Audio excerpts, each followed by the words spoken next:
তাই আজকের আপনারা আজকে যারা গান শুনতে এসছেন, আমার গুরুদেবদের কাছ থেকে যেসব গানগুলো শেখা এবং যেসব লীলাগুলো আমরা শিখেছি, তার মধ্যে একটি লীলা আমার খুব প্রিয়, কিন্তু সব জায়গায় গাওয়া হয় না, সব জায়গায় গাইও না। কেননা ওই ভাব রস আস্বাদনটা ঠিক করতে না পারলে গাইতেও মজা লাগে না, আর শোনাতেও ভালো লাগে না, শুনতেও ভালো লাগে না। কিন্তু আপনাদের দারোন্দা গ্রাম, আমি প্রতি বছর প্রায় এখানে আসি এই শিবরাত্রি ব্রতকে কেন্দ্র করে এই দুলালবাবুর বাড়িতে, আর আপনারা আগ্রহ ভরে গান শোনার জন্য সামনে হাত জোড়ো করে বসে থাকেন, এটা দেখেই বড় ভালো লাগে। তাই আজকে আমার ওই প্রিয় লীলাটি আজকের আপনাদের সবাইকে শোনাবো, খুব একেবারে বৈষ্ণবীয় তত্ত্ব এবং বিভিন্ন ভক্তির কথা, গান সমস্ত কিছু দিয়ে। আজকের আমরা হরিদাস ঠাকুরের নির্জান মহোৎসব লীলাটি আস্বাদন করব। হরিদাস ঠাকুরের নির্জান মহোৎসবটি আস্বাদন করব। যে মহাপ্রভুর কোলে এক ভক্ত কিভাবে চলে গেলেন, আর এই বৈষ্ণব জগতের মধ্যে কি করে তারই সৌভাগ্য হলো মহাপ্রভুর কোলে উঠে তার দেহকে এই ধরাধাম থেকে বিদায় দেওয়া। এটা সারা পৃথিবীতে কোনো ভক্তের ভাগ্যে হয়নি, কেবলমাত্র হরিদাস ঠাকুরের হয়েছে। যে মরণের পর নিজের দেহটাকে প্রভু তাকে কোলে করে তুলে নিয়ে নাচিয়েছে, নিজের হাতে সমাধি দিয়েছে, সমস্ত সেই ঘটনা আজকের আমি বলবো। এগুলো খুব গভীর তত্ত্বের ব্যাপার, খুব গভীর বৈষ্ণবীয় ভাবের ব্যাপার, এই জন্য সেইটা আজকে শোনাবো। হরিদাস ঠাকুরের নির্জান মহোৎসব। হরিদাস ঠাকুরের লীলা তো সবাই গায়, ওই লক্ষ্মীরাও গায়, ওই আমাদের বেত্রাঘাত, সেগুলো সবই থাকবে, কিন্তু মূল লক্ষ্য আজকের আমাদের নির্জান মহোৎসবের দিকে থাকবে, যে তিনি কিভাবে জগৎ ছেড়ে গেছিলেন। চলুন সেই লীলাটি আজকের আমরা আস্বাদন করব।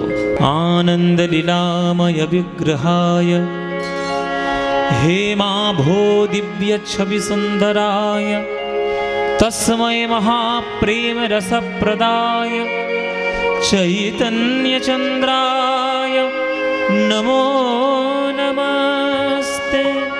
চৈতন্য চন্দ্রায় নমো নমস্তে।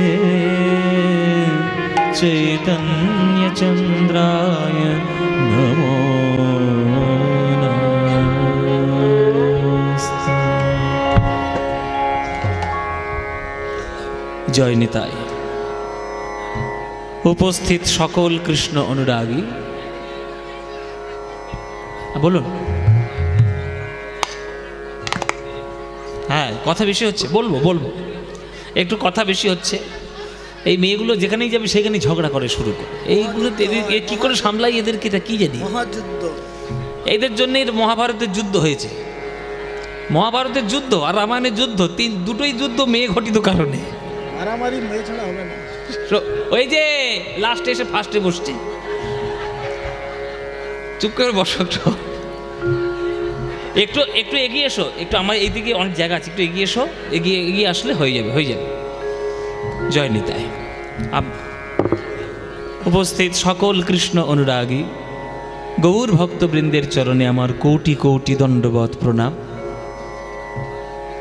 আমার সকল গুরুবর্গের শ্রীচরণে আমার শত সহস্র কোটি দণ্ডবৎ প্রণাম। এই দারোন্দা গ্রামে, এই দুলালবাবুর গৃহাঙ্গনে এবং গ্রামবাসীদের সকল ভক্তদের অনুপ্রেরণায় শিবরাত্রি উপলক্ষে এই যে প্রতি বছর হরিনাম সংকীর্তন আয়োজন হয়, সেই হরিনাম সংকীর্তন আস্বাদনের জন্য আপনারা সবাই আজকে এসেছেন একত্রিত সমবেত, প্রাণ গৌর গোবিন্দের লীলামৃত মাধুরী পান করবেন বলে। আপনারা এত মন দিয়ে কীর্তনকে ভালোবাসেন। বীরভূমের মানুষ, যে বীরভূমের মাটির মধ্যেই একটা প্রেমের বীজ বোনা রয়েছে, যে বীরভূমের মাটির মধ্যেই আমার নিতাই গৌরের একটা আশীর্বাদ মাখানো অফুরন্ত স্নেহ রয়েছে, সেই বীরভূমের মাটিতে আপনারা জন্মগ্রহণ করেছেন এবং কীর্তন আস্বাদনে সৌভাগ্য লাভ করেছেন। আর আপনাদের মতো অনুরাগী ভক্তবৃন্দের সামনে গান করার সৌভাগ্য এটা আমি লাভ করেছি, এটাও আমার বড় পাওয়া এই জীবনে। আমি বীরভূমের মাটিকে খুবই শ্রদ্ধা করি, ভীষণ শ্রদ্ধা করি। আপনাদেরকে শোনালে আপনাদের খুব ভালো লাগবে, সেই জন্য আমি বলি না। আমি যেখানে যাই সেখানে বলি যে কীর্তনের আসর যদি কোথাও সুন্দর সুন্দর আসর হয়, তার মধ্যে কয়েকটা জেলা আমাদের খুব প্রিয়। যেমন মুর্শিদাবাদ জেলা আমাদের খুব প্রিয়, তারপরে বীরভূম জেলা তো অবশ্যই অত্যন্ত প্রিয়, বর্ধমান জেলা, নদিয়া জেলা, এই সমস্ত জেলায় গান করলে কীর্তনিয়ারা আমরা একটু মনের সুখ পাই। মানে যেসব গান, যেসব কথা, যেসব সিদ্ধান্ত আমরা গুরুদেবদের কাছ থেকে শুনেছি, শিখেছি, সেগুলো আপনাদের সঙ্গে বলতে ভালো লাগে, কেননা আপনারা সেগুলো বোঝেন। সবাই তো বোঝে না, যে বোঝে না তাকে বুঝিয়ে লাভ কি? উলুবনে শুধু মুক্ত ছড়ানোই হবে, কিন্তু আপনারা উলুবন নন, আপনারা হলেন প্রেমের নিকুঞ্জ বন। আপনারা নিতাই চাঁদের জন্মস্থানে আপনারা জন্মগ্রহণ করেছেন। আপনাদের কোটি জন্মের সৌভাগ্য ভালো যে বীরভূম জেলার মাটি আপনাদের জন্মস্থান। তো আজকের এই গৌরচন্দ্রিকায়, সর্বকাল আলোচিত গৌরচন্দ্রিকায় বলছে, পৃথিবী যখন প্রচণ্ড অন্ধকার হয়, সেই অন্ধকার যখন গ্রাস করে পৃথিবীকে, তখন সেই গ্রাসের থেকে একমাত্র উদ্ধার করতে পারে একটা চাঁদ।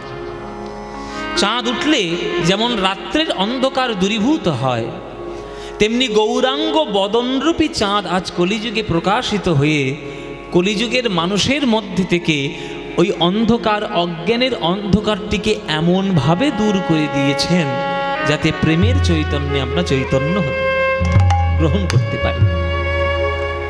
সেই জন্য আপনাদের মন দিয়ে কীর্তনটি শুনতে হবে। আজকের যে প্রসঙ্গ, যে বিষয় আমরা আলোচনা করব, বৈষ্ণব জগতের খুব গুরুত্বপূর্ণ এসব বিষয়। সাধারণত আমি এসব বিষয়গুলো সব জায়গায় গাই না, কেননা ওই যে বললাম, উলুবনে মুক্ত ছড়িয়ে তো লাভ নেই। আপনারা উলুবন নন, আপনারা প্রেমের বন, ওই জন্য মুক্ত আপনাদেরকে দিলেই ভালো লাগবে। আর এই দুলালবাবুর আসরে এই দারন্দা গ্রামে আমরা একটা আত্মীয়ের মতো আসি, খুব বেশি আমাদের ব্যবসায়িক সম্পর্ক এখানে আমাদের নেই। দুলালবাবুর আসরে এই যে আমাদের একটা আত্মীয়র মতো হয়ে গেছে, আমাদের একটা ঘরোয়া পরিবেশের মতো। যেমন আমাদের পিছনে যারা বসে আছে সবিরন্দা, নপড়ায়, সব আমাদের ঘরের মতো, আমরা সব ঘরের মতো যাতায়াত করি, আমরা সব আত্মীয়ের মতো আমাদের সঙ্গে, আত্মার সঙ্গে আত্মারটা। এটা বলি, আমি সব জায়গাতেই বলি, যেখানে ভালোবাসা থাকে আমরা সেখানে আনন্দ করে ছুটে যাই। তা আনন্দ করে ছুটে এসেছি। আজকে দুলালবাবুকে বলছিলাম যে আজকে আপনাদের কয়েকটা গান শোনাবো, কি পালা শোনাবো বলবো না, কিন্তু কয়েকটা গান ভালো শোনাবো আপনাদেরকে, আমার খুব প্রিয় কয়েকটা গান। এই যে গৌরচন্দ্রিকাটি ধরেছি, এই গৌরচন্দ্রিকাটা খুব প্রিয় আমার। এই গৌরচন্দ্রিকাটি খুব সুন্দর, অত্যন্ত সুন্দর। কিরকম? মায়েরা মন দিয়ে শুনবেন, একদম কথা বলবেন না। কলি ঘর তিমিরে গরাস হলো জগজনে, ধর্ম করম রহু দূর, অসাধনের চিন্তামণি বিধি মিলাইল আনি, আমার গোরা বড় দয়ালো ঠাকুর। সব জায়গায় সব কথা বলতে নাই, আর সব ক্ষেত্রে সবকিছু আনতে নাই। 994টা কলিযুগের মধ্যে, এই কলিযুগের মধ্যে আমরা কৃপা পেয়েছি যে শ্রীচৈতন্যের দেব থেকে আমরা প্রেম পাব।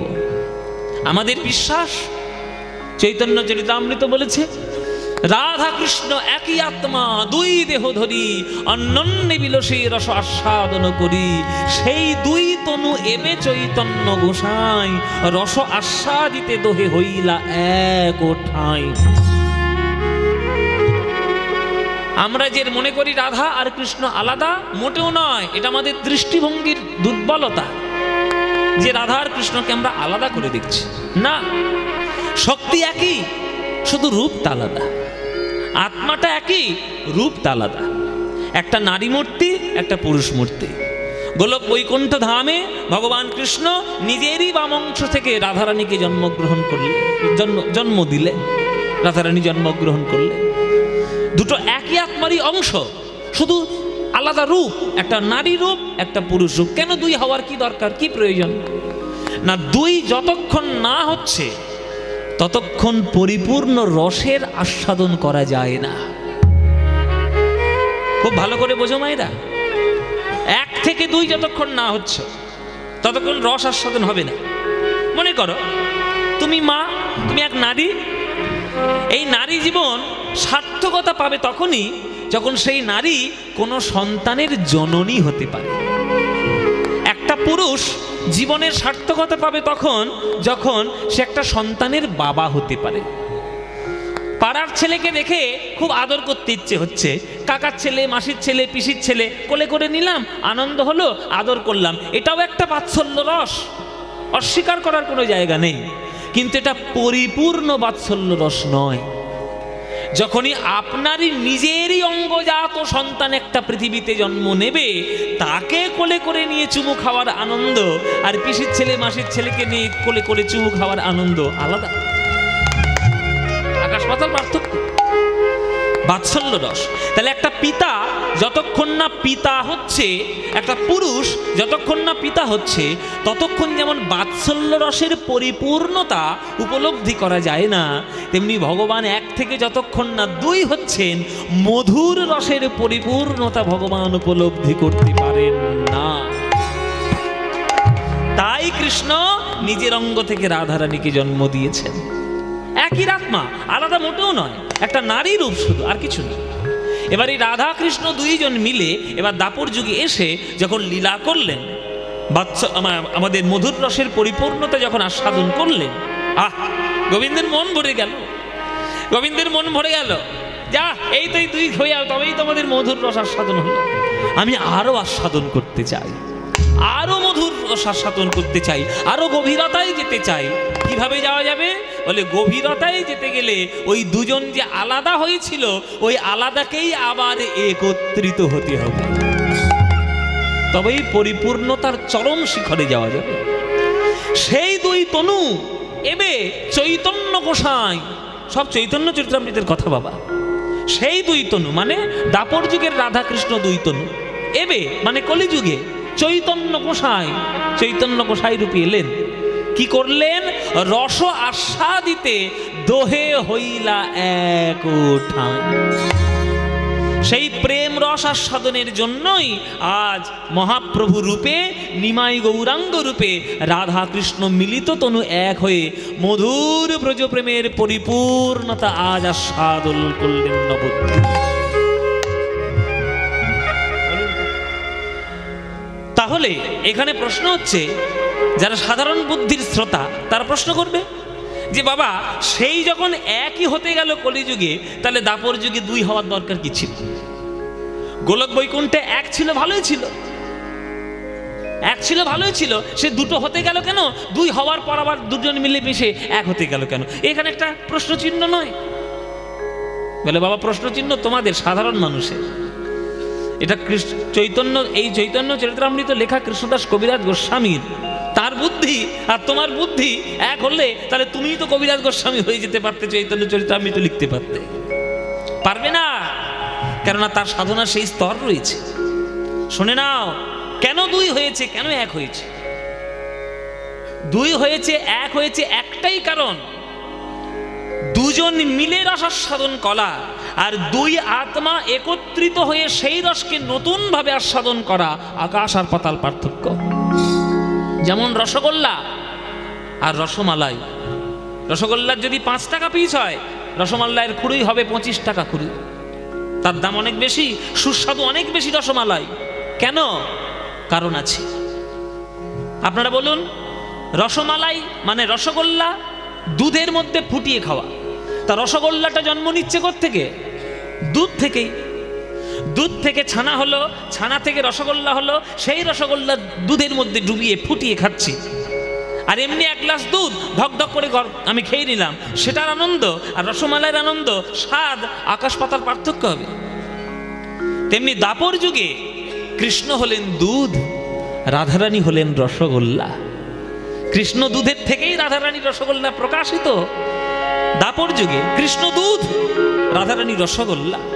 আর কলিযুগ যেই পড়লো, ওই রসগোল্লা দুধের মধ্যে ডুব দিল, মানে রাধারানী কৃষ্ণের মধ্যে আবার ডুব দিল, দিয়ে রসমালাই হয়ে গেল, মানে আমার প্রেমের সোনার গৌরাঙ্গ হয়ে এই কলিযুগে নেমে এসে আবার প্রেমের পরিপূর্ণতা রক্ষা করল। এটা দুই মিলেমিশে এক হয়েছে, এক জিনিস নয়। সেই গৌরাঙ্গ মহাপ্রভু আমাদের প্রেম উদ্ভাসিত করার জন্য এসেছেন। সেই প্রেমকে যদি আমরা হৃদয় দিয়ে গ্রহণ করতে পারি, তবেই আমাদের জীবন ধন্য হবে, নইলে প্রেম ছাড়া জীবন ধন্য নয়। অসাধনের চিন্তামণি বিধি মিলাইল আনি, আমার গোরা বড় দয়ালো ঠাকুর, আমার গোরা বড় দয়ালো ঠাকুর, গোরা বড় দয়ালো ঠাকুর। তাই গৌরাঙ্গ মহাপ্রভু আপনাদের প্রত্যেকের হৃদয় আছে, আপনারা জানেনই না।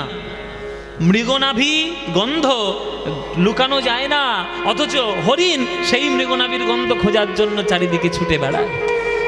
সে জানে না যে উৎসস্থল হচ্ছে তারই নাভি, সেই তার নাভি থেকে গন্ধ ছড়াচ্ছে, আর সে মনের মধ্যে ছুটে বেড়াচ্ছে। আপনারা হরিণের মতো হয়ে গেছে, আপনাদের অন্তরের মধ্যেই গৌর হরির বাস, আপনারা গৌরাঙ্গকে চিনতেই পারলেন না। কিন্তু যারা মৃগনাভির গন্ধ চিনেছে তারা গৌরাঙ্গ মহাপ্রভুর প্রেম ঠিক পেয়েছে। তাই গৌরাঙ্গ মহাপ্রভু কোথাও যাননি, আমাদের ছেড়ে কোথাও তিনি যাননি, আপনাদের মধ্যেই আছেন, আপনাদের হৃদয়ের মধ্যে আছে। একবার হৃদয়টা ভালো করে খুঁজে দেখুন, হৃদয় সিংহাসনের মধ্যে গৌরহরি আলো করে বসে রয়েছে।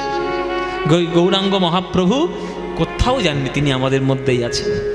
তাই হাগৌরাঙ্গ হাগৌরাঙ্গ বলে বিলাপ করবেন না, হাগৌরাঙ্গ হাগৌরাঙ্গ বলে প্রেমের নয়নস্র ধারা বইয়ে যান, প্রেম ধারা বইয়ে যান, বিলাপ নয়। কেননা বিলাপ তার জন্য করবো যে চলে গেছে চিরকালের মতো, কিন্তু যে কখনো যায়নি চিরকালের মতো রয়ে গেছে, তাকে ভালোবাসার নয়ন জল আমি দেব। তোমরা হয়তো তোমরা হৃদয়ের মধ্যে গৌরাঙ্গকে বসাতে পারোনি, কিন্তু একজন বসিয়েছে, তার হৃদয়টা আলোকিত করেছে। তার নাম হচ্ছে কাজী নজরুল ইসলাম। কাজী নজরুল ইসলাম তিনি তার হৃদয় সিংহাসনের মধ্যে গৌরাঙ্গ মহাপ্রভুকে বসাতে পেরেছে, আমরা পারিনি। তাই নজরুল ইসলাম বলছে যে তোমরা গৌর গৌর বলে কাঁদোকে যাও, আমি কাঁদবো না, কারণ আমার হৃদয় সিংহাসনে গৌর আলো করে বসেই আছে। আমার গৌর হরি আমাকে ছেড়ে কোনোদিন কোথাও যেতে পারেন না, আমার হৃদয়ের মধ্যেই তিনি আছেন। মোরা কাঁদবো না। আহা, ওই যে কথা দিয়েছিলাম কটা ভালো গান গাইব, প্রথম ভালো গানটা শুরু হলো। এই গানটা আমার খুব প্রিয় গান, যদি বলেন তাহলে গাইবো, নইলে গাইবো না। কিন্তু গাইবো না কি গাইবো না? নজরুল ইসলামের একটা গান শোনো। এই গানটা নজরুল ইসলামের লেখা, নজরুল ইসলামের সুর, নজরুল ইসলামের কথা সুরে নজরুল ইসলামের গান। তাও কি বিষয় কি? গৌরাঙ্গ মহাপ্রভু। মোরা কাঁদবো না আর সচি দুলাল, তোমায় ডেকে ডেকে মোরা কাঁদবো না আর সচি দুলাল, তোমায় ডেকে ডেকে তুমি গেছো চলে, তোমার প্রেম গিয়েছো রেখে, প্রিয় তুমি গেছো চলে, তোমার প্রেম গিয়েছো রেখে, তাই কাঁদবো না।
হায় হায় কি কথা লিখে দিলে। কে বলেছে গৌরাঙ্গ গেছে? কে বলেছে গৌরাঙ্গ মহাপ্রভু গেছে? কে বলেছে গেছে? গৌরাঙ্গ মহাপ্রভু কোথাও যাননি। এই বিশ্ব ব্রহ্মাণ্ড খুঁজে দেখো, যেখানেই প্রেমের রূপ দেখতে পাবে, যেখানেই ত্যাগের রূপ দেখতে পাবে, ভালো করে সেখানে খুঁজে দেখো, সেইখানে গৌরাঙ্গ মহাপ্রভুর ছবি ঠিক দেখতে পাবে চোখের সামনের হৃদয়ের মাঝখানে। তাই গৌরাঙ্গ মহাপ্রভু কোথাও যেতেই পারেন না, কোথাও যাননি, একদম হৃদয়ের মধ্যেই রয়েছে। ত্যাগ যেখানে, প্রেম যেখানে, তোমার মধুর রূপ সেখানে। আমরা বলি নানান ধরনের মতবাদ, মতবিরোধ আমাদের রয়েছে। এতই করছে না, রিভাবটা কমিয়ে দাও, রিভাবটা কমিয়ে দাও। কথাগুলো বুঝতে হবে মানুষের, উড়ে গেলে চলবে না। হ্যালো হ্যালো, ব্যাস ব্যাস, এইটুকু, আর কিচ্ছু রাখবে না। বলছি জগন্নাথের দেউল তোমায় রাখবে কোথায় ঠেকে? কোথাও ঢাকার জায়গা নেই। ও মায়েরা, আমাদের মহাপ্রভুর মৃত্যুকে নিয়ে, মহাপ্রভুর চলে যাওয়াকে নিয়ে নানান ধরনের বিরোধ রয়েছে। কেউ বলেছে জগন্নাথের মধ্যে বিলীন হয়েছে, কেউ বলছে নানান ধরনের কথা, তাকে নাকি খুন করা হয়েছে, তাই গুম। যাই হোক, আমি সেই ইতিহাসের তর্কের মধ্যে আমি যাব না। আমি যদি প্রকৃত মহাপ্রভুর ভক্ত হই, তাহলে মহাপ্রভুর দেখানো রাস্তায় আমি চলবো। তিনি জগৎ ছেড়ে কি করে চলে গেছে তার জন্য মারামারি কাটাকাটি করতে যাব না। কি হবে? মানুষ একদিন আসবে, মানুষ একদিন প্রকৃতির নিয়মে চলে যাবে, সেটা নিয়ে তো মারামারি করে কোনো লাভ নেই। সেই মানুষটা কি পথে চলতে বলে গেছে, সেইটাই যদি আমরা বুঝতে পারি, তাহলেই আমাদের জীবন ধন্য। তাই নজরুল ইসলাম বলছে, এই জগন্নাথের বেদির কি ক্ষমতা রয়েছে যে নিমায়ের মতো, মহাপ্রভুর মতো এত বড় শক্তিকে আটকে রাখবে? পারবে না। বিশ্ব ব্রহ্মাণ্ড তাকিয়ে দেখো, যেখানেই প্রেমের রূপ সেখানে গৌর, যেখানেই ত্যাগের রূপ সেখানেই গৌর। তাহলে গৌর গেছে কই? গৌর তো আছেই চিরকাল আমার মতো, আমার মধ্যেই রয়েছে, তিনি থাকবেন। ত্যাগ যেখানে, প্রেম যেখানে, তোমার মধুর রূপ সেখানে। ওগো জগন্নাথের দেউল তোমায় রাখবে কোথায় ঢেকে? ওগো জগন্নাথের দেউল তোমায় রাখবে কোথায় ঢেকে? তাই কাঁদবো না আর সচি দুলান তোমায় ডেকে রেখে। তুমি গেছো চলে, তোমার প্রেম গিয়েছো রেখে। প্রিয় তুমি গেছো চলে, তোমার প্রেম গিয়েছো রেখে। তাই কাঁদবো না। হলো বৈরাগিনী ধরা, তোমার চরণ ধুলি মেখে। এখানে আপনারা যারা গান শুনছেন, কেউ একজন আমাকে হাত তুলে বলুন, পৃথিবীতে এমন কোন দেশ আছে যেখানে কোনো প্রান্তে ধুলো বলতে কিছু নেই? আমেরিকায় গেলেও ধুলো পাবেন, ভারতে থাকলে ধুলো পাবেনই পাবেন, নেপালে গেলে ধুলো পাবেন, বাংলাদেশে গেলে ধুলো পাবেন, জাপানে গেলেও ধুলো পাবেন, চীনে গেলেও ধুলো পাবেন। পৃথিবীর প্রত্যেকটি দেশে কোথাও না কোথাও প্রান্তে ধুলো তো আছে। আর যদি ধুলো না থাকে, সেটা মানুষের বসবাসযোগ্য নয়। যেমন অ্যান্টার্কটিকা, অ্যান্টার্কটিকার যে বরফের দেশ, সেখানে পেঙ্গুইন বাঁচতে পারবে, কিন্তু সাধারণ মানুষ স্বাভাবিক জীবনযাপন করতে পারবে? পারবে না। তাহলে সেটা মানুষের বাস করার দেশই নয়, সেটা অন্য দেশ হতে পারে। তাহলে পৃথিবীর এমন কোনো দেশ নেই যার প্রান্তে কোনো ধুলো নেই। ধুলো অবশ্যই রয়েছে। নজরুল ইসলাম বলছে, যেখানে যেখানে ধুলো দেখবে সেইখানেই জানবে মহাপ্রভুর চরণ ধুলো যেন চারিদিকে পড়ে রয়েছে। ভক্ত পদ ধুলায় আর ভক্ত পদ জল, ভক্ত ভক্ত শেষ বৈষ্ণবের পদধূলি, তাহে মোর স্নান কেলি, বৈষ্ণবের নামেতে উল্লাস। তর্পণ মোর বৈষ্ণবের নাম, বিচার করয়ে মনে, ভক্তি রস আস্বাদনে মধ্যস্থ শ্রী ভাগবত পুরাণ। যেখানেই ধুলো দেখবে সেখানে জানবে প্রভুর ছাপ পড়ে রয়েছে, যেখানেই ধুলো দেখবে সেখানে প্রভুর চরণের ধুলো বলে গায়ে মাখবে। পুরো সমগ্র পৃথিবীটাই মহাপ্রভুর শিষ্যা হয়ে গেছেন মহাপ্রভুর চরণ ধুলো গায়ে মেখে। আর সমগ্র গগনমণ্ডল তাকিয়ে দেখো, মহাপ্রভুর কপালে যেমন চাঁদের তিলকের শোভা রয়েছে, তেমনি আকাশের কপালে চাঁদের শোভা যেন মহাপ্রভুর কপালকে উল্লিখিত করছে, মহাপ্রভুর কপালকে যেন দিক নির্দেশ করছে। তাই বিশ্ব ব্রহ্মাণ্ডটাই মহাপ্রভুর শিষ্য, মহাপ্রভুর শিষ্যা। সেইটার হৃদয়ে ধারণ করার চেষ্টা করো। হলো বৈরাগিনী ধরা তোমার চরণ ধুলি মেখে, হলো বৈরাগিনী ধরা তোমার চরণ ধুলি মেখে, তোমার মন্ত্র নীল অসীম আকাশ চাঁদের তিলকে কে, তোমার মন্ত্র নীল অসীম আকাশ চাঁদের তিলকে কে, তোমার মন্ত্র নীল অসীম আকাশ চাঁদের তিলকে কে, তোমার মন্ত্র নীল অসীম আকাশ চাঁদের তিলকে কে। ওগো সুন্দর যা কিছু হেরি, ওগো রূপ সে সচি,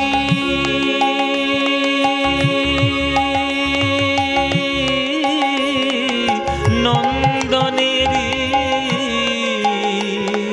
সুন্দর যা কিছু হেরি, ওগো রূপ সে সচি নন্দনেরি।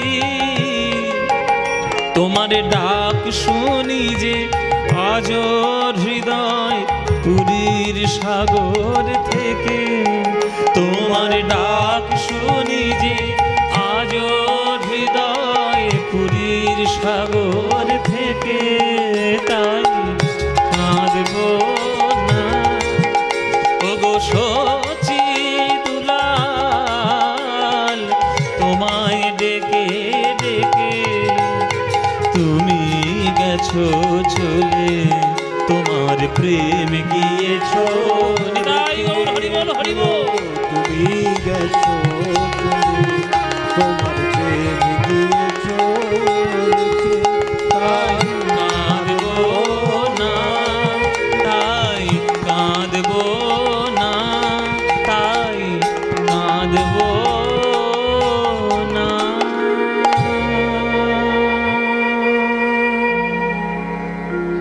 কি সুন্দর গান কাজী নজরুল ইসলামের, তাই কাঁদবো না ওগো ও শচী দুলাল, তুমি গেছো চলে, তোমার প্রেম গিয়েছো রেখে। সেই মহাপ্রভু আজকের কলিযুগে লীলা করতে এসেছেন, সেই লীলাকে যদি আমরা না বুঝি তাহলে আমরা কখনো প্রেমের স্বাদই পাবো না। আনন্দ লীলাময় বিগ্রহায় হেমাভোদীপ্য ছবি সুন্দরায় তস্मै महाप्रेम रस प्रदाय चैतन्य चंद्राय नमो नमस्ते। যদি হৃদয়ের মধ্যে প্রেম আস্বাদন করতে চাও, গৌরাঙ্গ গুণের কথা বলে কোনোদিন সীমা পাবে না। আমার গৌর হরির লীলা এমন, তার চরণের প্রতিবিন্দু যেন সিন্ধু হয়ে প্রেম হয়ে হৃদয়ে আসে। সেই গৌরাঙ্গের চরণ ধরো ওগো বলি হারি যায়, তার তুলনা কভু নাই, তুলনা নাই নাই নাই। গোরা গুণ কহনে না যায়,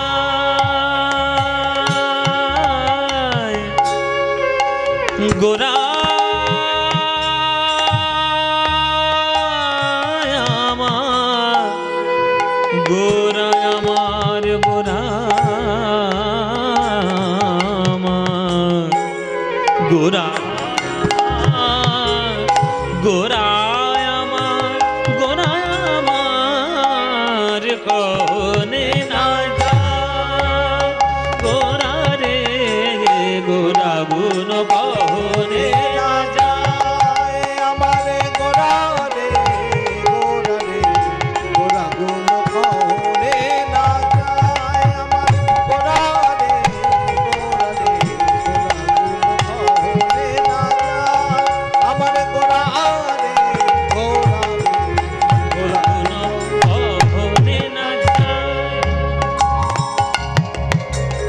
কত শত আনন, কত শত আনন, কত চতুরানন।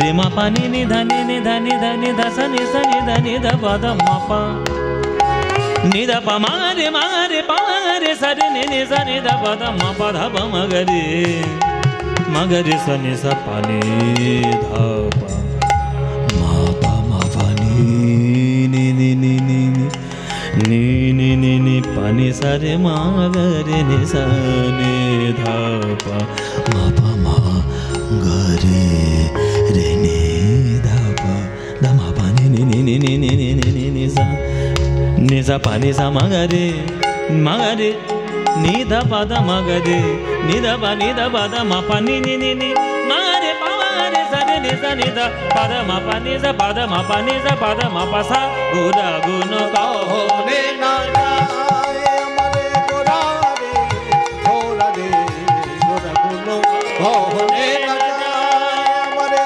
গোরা রে গোরা রে গোরা গুণ কহনে না যায়। তখন থেকে বাজনা বাজিয়ে তখন থেকে বাজনা বাজিয়ে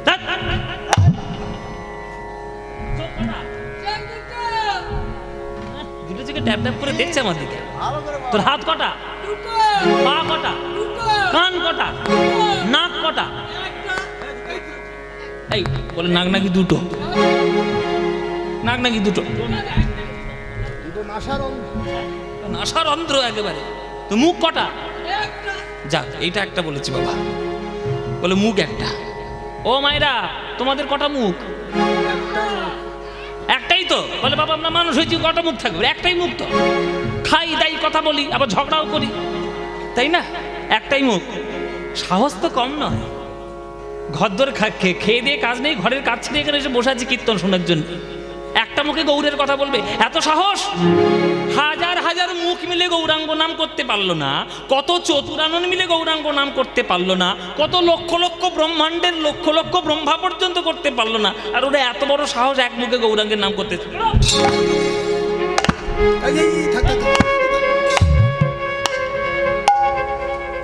এত খুব সাহস, গৌরাঙ্গের নাম বলবে আবার এক মুখে। জানিস কত শত আনন, কত চতুরানন, কত শত আনন। আনন মানে কি মায়েরা? আনন মানে হচ্ছে মুখ। তাহলে কত চতুরানন? চতুরানন মানে কি? চতুর মানে চালাক, আনন মানে মুখ। তাহলে চালাক মুখ বলে, এটা আবার কি মানে চালাক মুখ? মুখ আবার চালাক বোকা কিছু থাকে নাকি? চালাক মুখ নয়, এখানে চতুর মানে হচ্ছে চারটে, আর আনন মানে হচ্ছে মুখ। তাহলে চারটে মুখ, তাহলে চার মুখ কার? কার মায়েরা? ব্রহ্মা। তাহলে কত বড় বড় ব্রহ্মা পর্যন্ত পারলো না, কত শত সহস্র তারা মুখে গৌরাঙ্গের গুণগান করতে পারলো না। তোর এত বড় সাহস, তুই এক মুখে গৌরাঙ্গের নাম করতে এসছিস?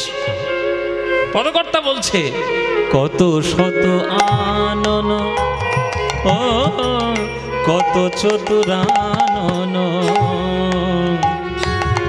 তারা বরণিয়া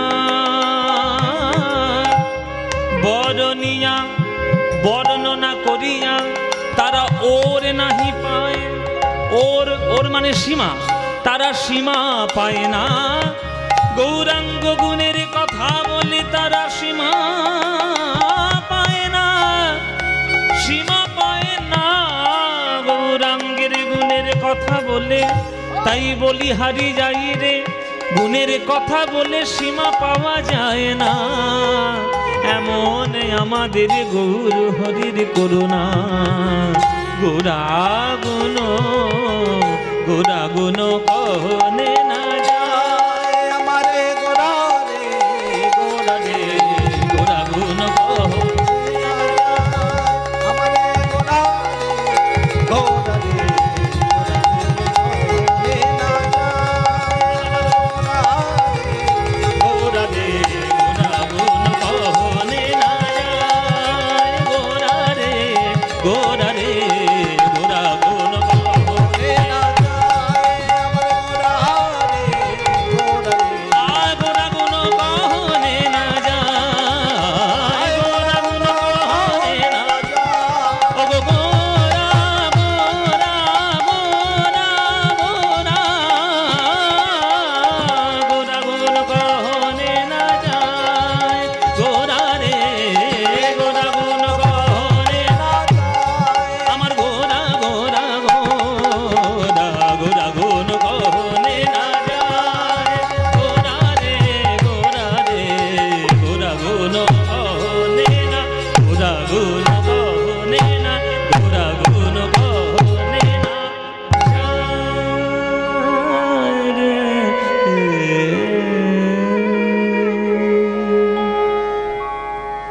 কত শত শত ব্রহ্মা পর্যন্ত পারল না গৌরাঙ্গ গুণের কথা বলে শেষ করতে, আর তুমি একমুখে গৌরাঙ্গের নাম করতে এসছো।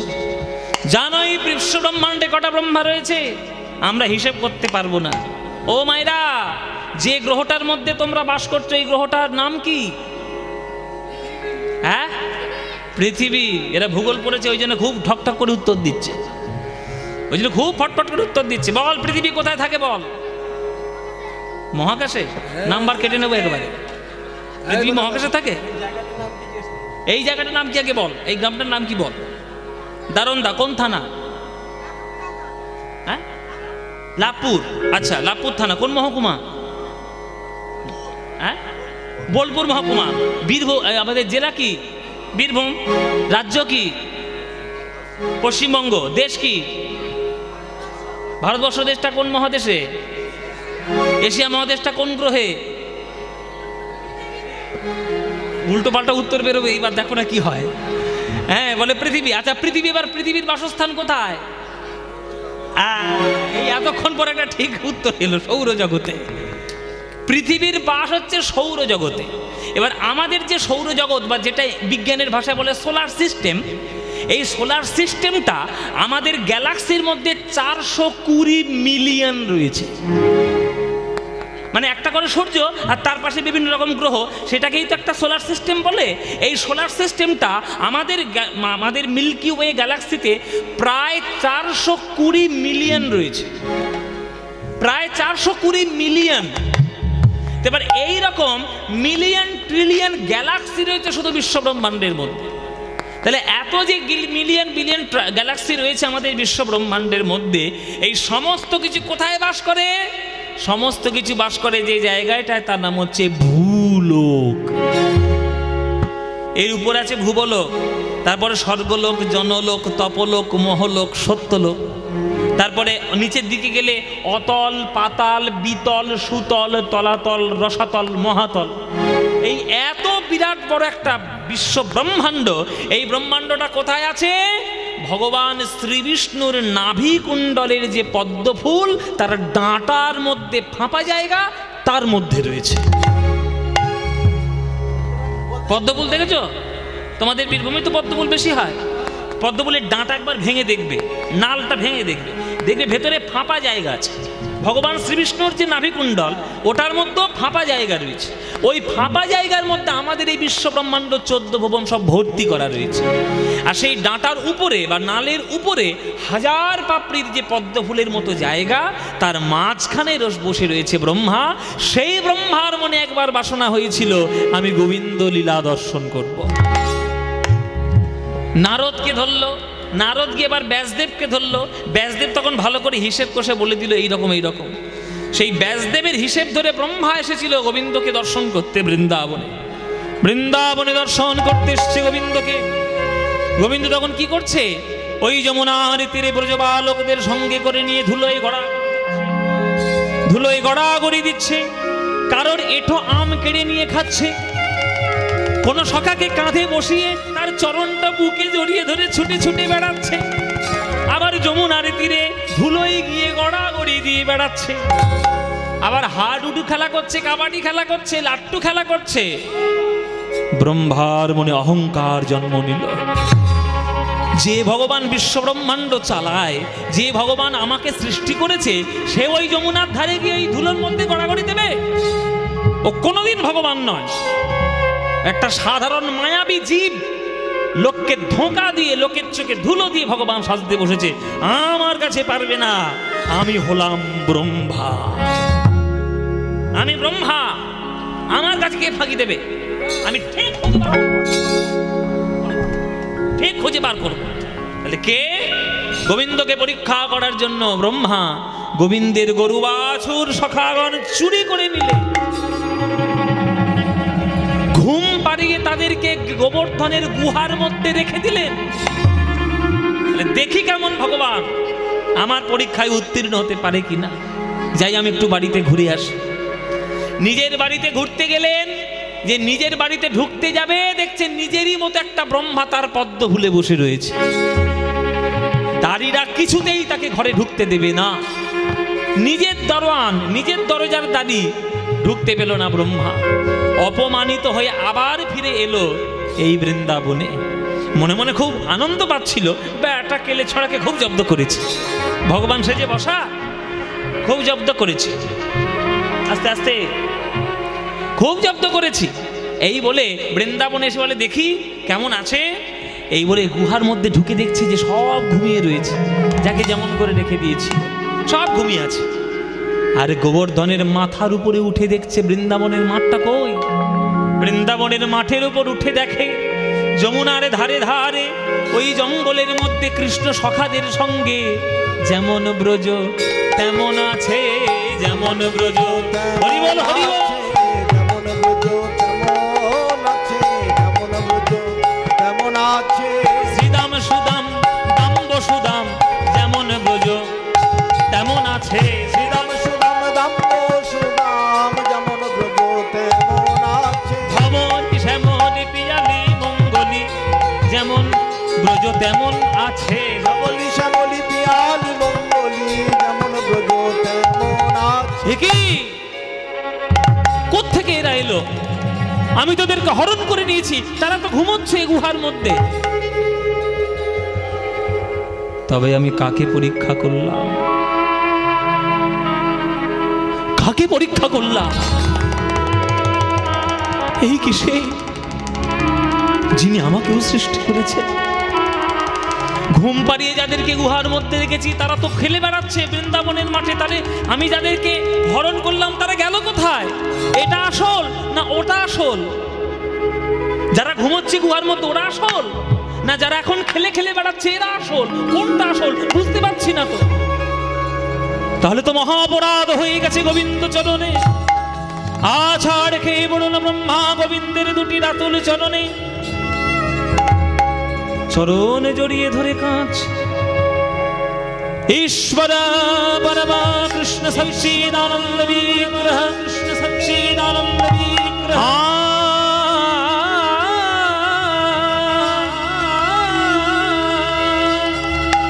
হে গোবিন্দ তুমি আমায় ক্ষমা করে দাও। অনাদিরাদি গোবিন্দ সর্বকারণ কারণম। नमो ब्रह्मण्य देवाय गो ब्राह्मण हिताय च जगद्धिताय कृष्णाय गोविन्दाय नमो नमः। मूकं करोति वाचालं पंगुं लङ्घयति गिरिं यत्कृपातमहां वन्दे परमानन्दमाधवं। हे कृष्ण करुणा सिन्धु दीनबन्धो जगत्पते गोपेश गोपिकान्त राधाकान्त नमस्तुते। बर्हापीडं नरवरवपुकर्णयो करुणिकारं बिभ्रद्वासो कणककपीशं वैजयन्तीं च मालं। रन्ध्राणवेणुधरसूधया पूरयन् गोपवृन्दे वृन्दारण्यं स्वपदरमणं प्राविशति गीतकीर्तिः। वृन्दावनं सखि भूववितनोति कीर्तिः। यदि देवकी सुतपदाम्बुजलबुधलक्ष्मी गोविन्द वेणुमनमात्तमयोननृत्यं प्रेक्षादितानि मनदान्य समस्त सत्त्वा। प्रभो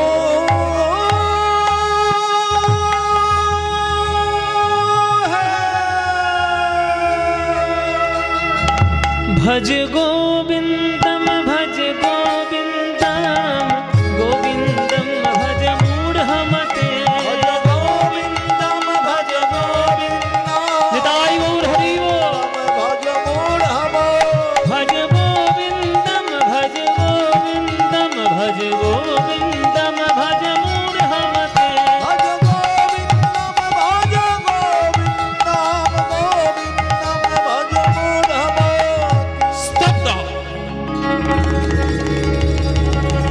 स्तब्ध हो ब्रह्मा। দু চারটে সংস্কৃত শ্লোক গড় গড় করে আমার চরণে বলে দিল আর ভাবলো খুব বড় ভক্ত হয়ে গেছে। আরে তুমি তো মাত্র 4 মাথার ব্রহ্মা। পিছন ফিরে তাকিয়ে দেখো কে দাঁড়িয়ে। পিছন ফিরে তাকিয়ে দেখছে একটা লোক দাঁড়িয়ে রয়েছে, তার 100 মাথা। ব্রহ্মা জিজ্ঞেস করছে দাদা আপনি কে? বলে চুপ কর। দাদা আপনি কে? তোর এত বড় সাহস? তোর সাহস তো কম নয়। আমার পরিচয় জিজ্ঞেস করছিস, তুই 4 মুখে তোর এত বড় সাহস কে দিয়েছে? তুই 4 মাথার ব্রহ্মা, আমি হলাম শতমুখী ব্রহ্মা। আমার এখনো পর্যন্ত সাহস হলো না গোবিন্দের লীলা দর্শন করার, আর তুই 4 মাথার ব্রহ্মা হয়ে গোবিন্দের গরু বাছুর চুরি করেছিস। এত বড় স্পর্ধা তুই কোত্থেকে পেলি? আমার চরণে ক্ষমা চেয়ে কোনো লাভ নেই, দূর হয়ে যায় এখান থেকে। ব্রহ্মা তার কাছেও অপমানিত হলেন।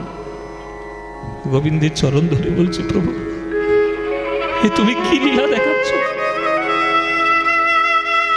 শতমুখী ব্রহ্মা তোমায় কখনো দর্শন পাইনি, আর আমি 4 মাথার ব্রহ্মা হয়ে তোমার গরু বাছুর চুরি করেছি। ঠাকুর,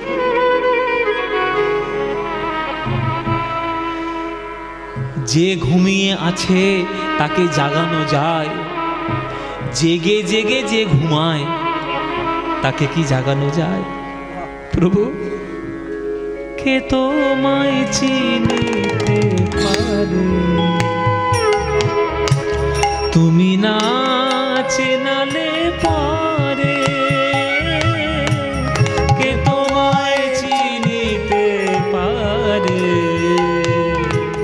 তুমি না চেনালে পরে। আমার অন্তর বাহিরে বিরাজিছ তুমি, অন্তর বাহিরে বিরাজিছ তুমি। আমি দেখেও না দেখি তোমায়, কি করে তোমায় চিনব প্রভু? এত বড় মূর্খ আমি, আমার চারিদিকে তুমি আছো। অনল অনিলে চিরনভ নীলে ভূধর সলিলে গহনে, আছো বিটপি লতায় জলদের গায়ে শশী তারকায় তপনে। আমি নয়নে বসন বাঁধিয়া, আমি আধারে মরি খুঁজিয়া, আমি বুঝি নাই কিছু, দেখি নাই কিছু, দাও হে দেখাতে বুঝায় মলিন মর্ম বুঝায়। এত বড় ভুল আমার দ্বারা কি করে হলো? আমার কি একবারও বোঝা উচিত নয় যে আমি জগৎ সৃষ্টি করেছি ঠিক কথা, কিন্তু আমাকেও তো কেউ একজন সৃষ্টি করে নিয়ে এসেছে। বলো প্রভু, তুমি সেই, আর তোমার চরণে এত বড় অপরাধ আমি করে ফেললাম। অন্তর বাহিরে বিরাজিছ তুমি, অন্তর বাহিরে বিরাজিছ তুমি। আমি দেখেও না দেখি তোমারে, কে তোমায় চিনিতে পারে। স্তব্ধ হও। ওসব মিষ্টি কথায় আমার চিড়ে ভিজবে না ব্রহ্মা। কে তোমায় চিনিতে পারে মানে? আপনি আচরি ধর্ম অপরে শিখায়, নিজে না কইলে অন্যে শেখানো না যায়। তুমি চতুর্মুখী ব্রহ্মা, তোমাকে আমি সৃষ্টির দায়িত্ব দিয়েছি, তাহলে তুমি যদি আমাকে চিনতে না পারো, জগতে যাদেরকে সৃষ্টি করে রেখে দিয়েছো তারা কি করে আমায় চিনবে শুনি? কি গো, আমি ছেলে হয়ে আমার বাবার পায়ে হাত দিয়ে যদি প্রণাম করা না শিখি, আমার ছেলেটা কোনোদিন আমার পায়ে হাত দিয়ে প্রণাম করবে? এটা আমি আশা করব যে আমার করবে? কিছু মনে করো না, খুব খাঁটি সত্যি কথা, কড়া সত্য কথা একটা বলবো। গায়ে লাগলে লাগুক, একটু মাঝে মাঝে গায়ে জ্বালা ধরানোর দরকার আছে। তুমি মনে মনে ভাবছো আমার ছেলেটা কেন মানুষ হলো না, তুমি কত বড় মানুষ আগে নিজে প্রমাণ করো। কিছু মনে করবেন না বাবা। ছেলে সিগারেট খেয়ে ঘরে ঢুকেছে, আপনি ঠাস করে চর মারলেন, তোর এত বড় সাহস, বাবার সামনে সিগারেট খাচ্ছিস? আরে সে তো ছোটবেলা থেকে দেখে এসেছি তুমি তার সামনে বিড়ি খাও। তুমি তো তার সামনেই বিড়িটা খেতে, সিগারেটটা খেতে, তাহলে তুমি ছেলেকে শাসন করছো? আগে নিজে মানুষ হও, তারপরে ছেলেকে মানুষ করবে। সারদা মা বলে গেছে যে জগতে যদি শান্তি চাস বাবা, নিজের দোষটা আগে দেখ, পরের দোষটা পরে দেখিস। তুমি তো নিজের দোষ দেখতেই চাও না, পরের দোষ ধরে ধরে বেড়াও। কৃষ্ণ একই কথা বলছে, ব্রহ্মা তুমি কি করে আশা করো যে জগৎবাসী সবাই আমার ভক্ত হবে? তুমি তো তাদেরকে সৃষ্টি করেছো, তুমি আমাকে চিনতে পারোনি, তাহলে তুমি জগতে সৃষ্টি করেছো যাদের, তারা কি করে আমায় চিনবে? এই বৃন্দাবনে দাঁড়িয়ে আমি আজ অভিশাপ দিলাম ব্রহ্মা, আমার প্রাণ প্রিয় গরু বাছুর, আমার প্রাণ প্রিয় সখাগণ, তাদেরকে তুমি হরণ করেছো। সামান্য নরকুলে জন্ম নিয়েছি বলে, মায়াবী জীব বলে তুমি আমায় পরীক্ষা করলে।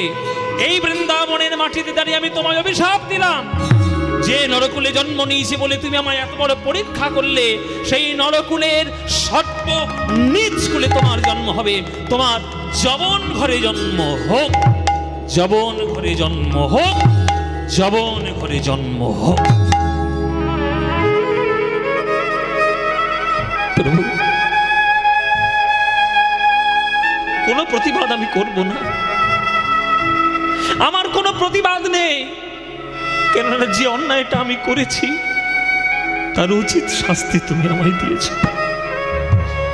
কিন্তু তোমার ভক্ত হিসেবে শুধু চরণে আমার একটা প্রার্থনা, আমি যে কুলেই আমি যাই না কেন, আমার যবন কুলেই জন্ম হোক, আমার কোনো আপত্তি নেই, কিন্তু প্রভু তোমার চরণের করুণা থেকে যেন আমি বঞ্চিত না হয়ে যাই। আমায় তুমি আশীর্বাদ করো। তুমি খুব চালাক ব্রহ্মা, আমি তোমায় বলছি যবন ঘরে যাও, তুমি বলছো আমার চরণ ছাড়া যাবে না, মানে তোমাকে যেখানেই পাঠাবো পিছনে পিছনে আমাকেও যেতে হবে। বেশ, তাই হোক, তথাস্তু। তোমায় আমি অভিশাপও দিলাম বটে, তোমাকে আমি আশীর্বাদও করলাম বটে।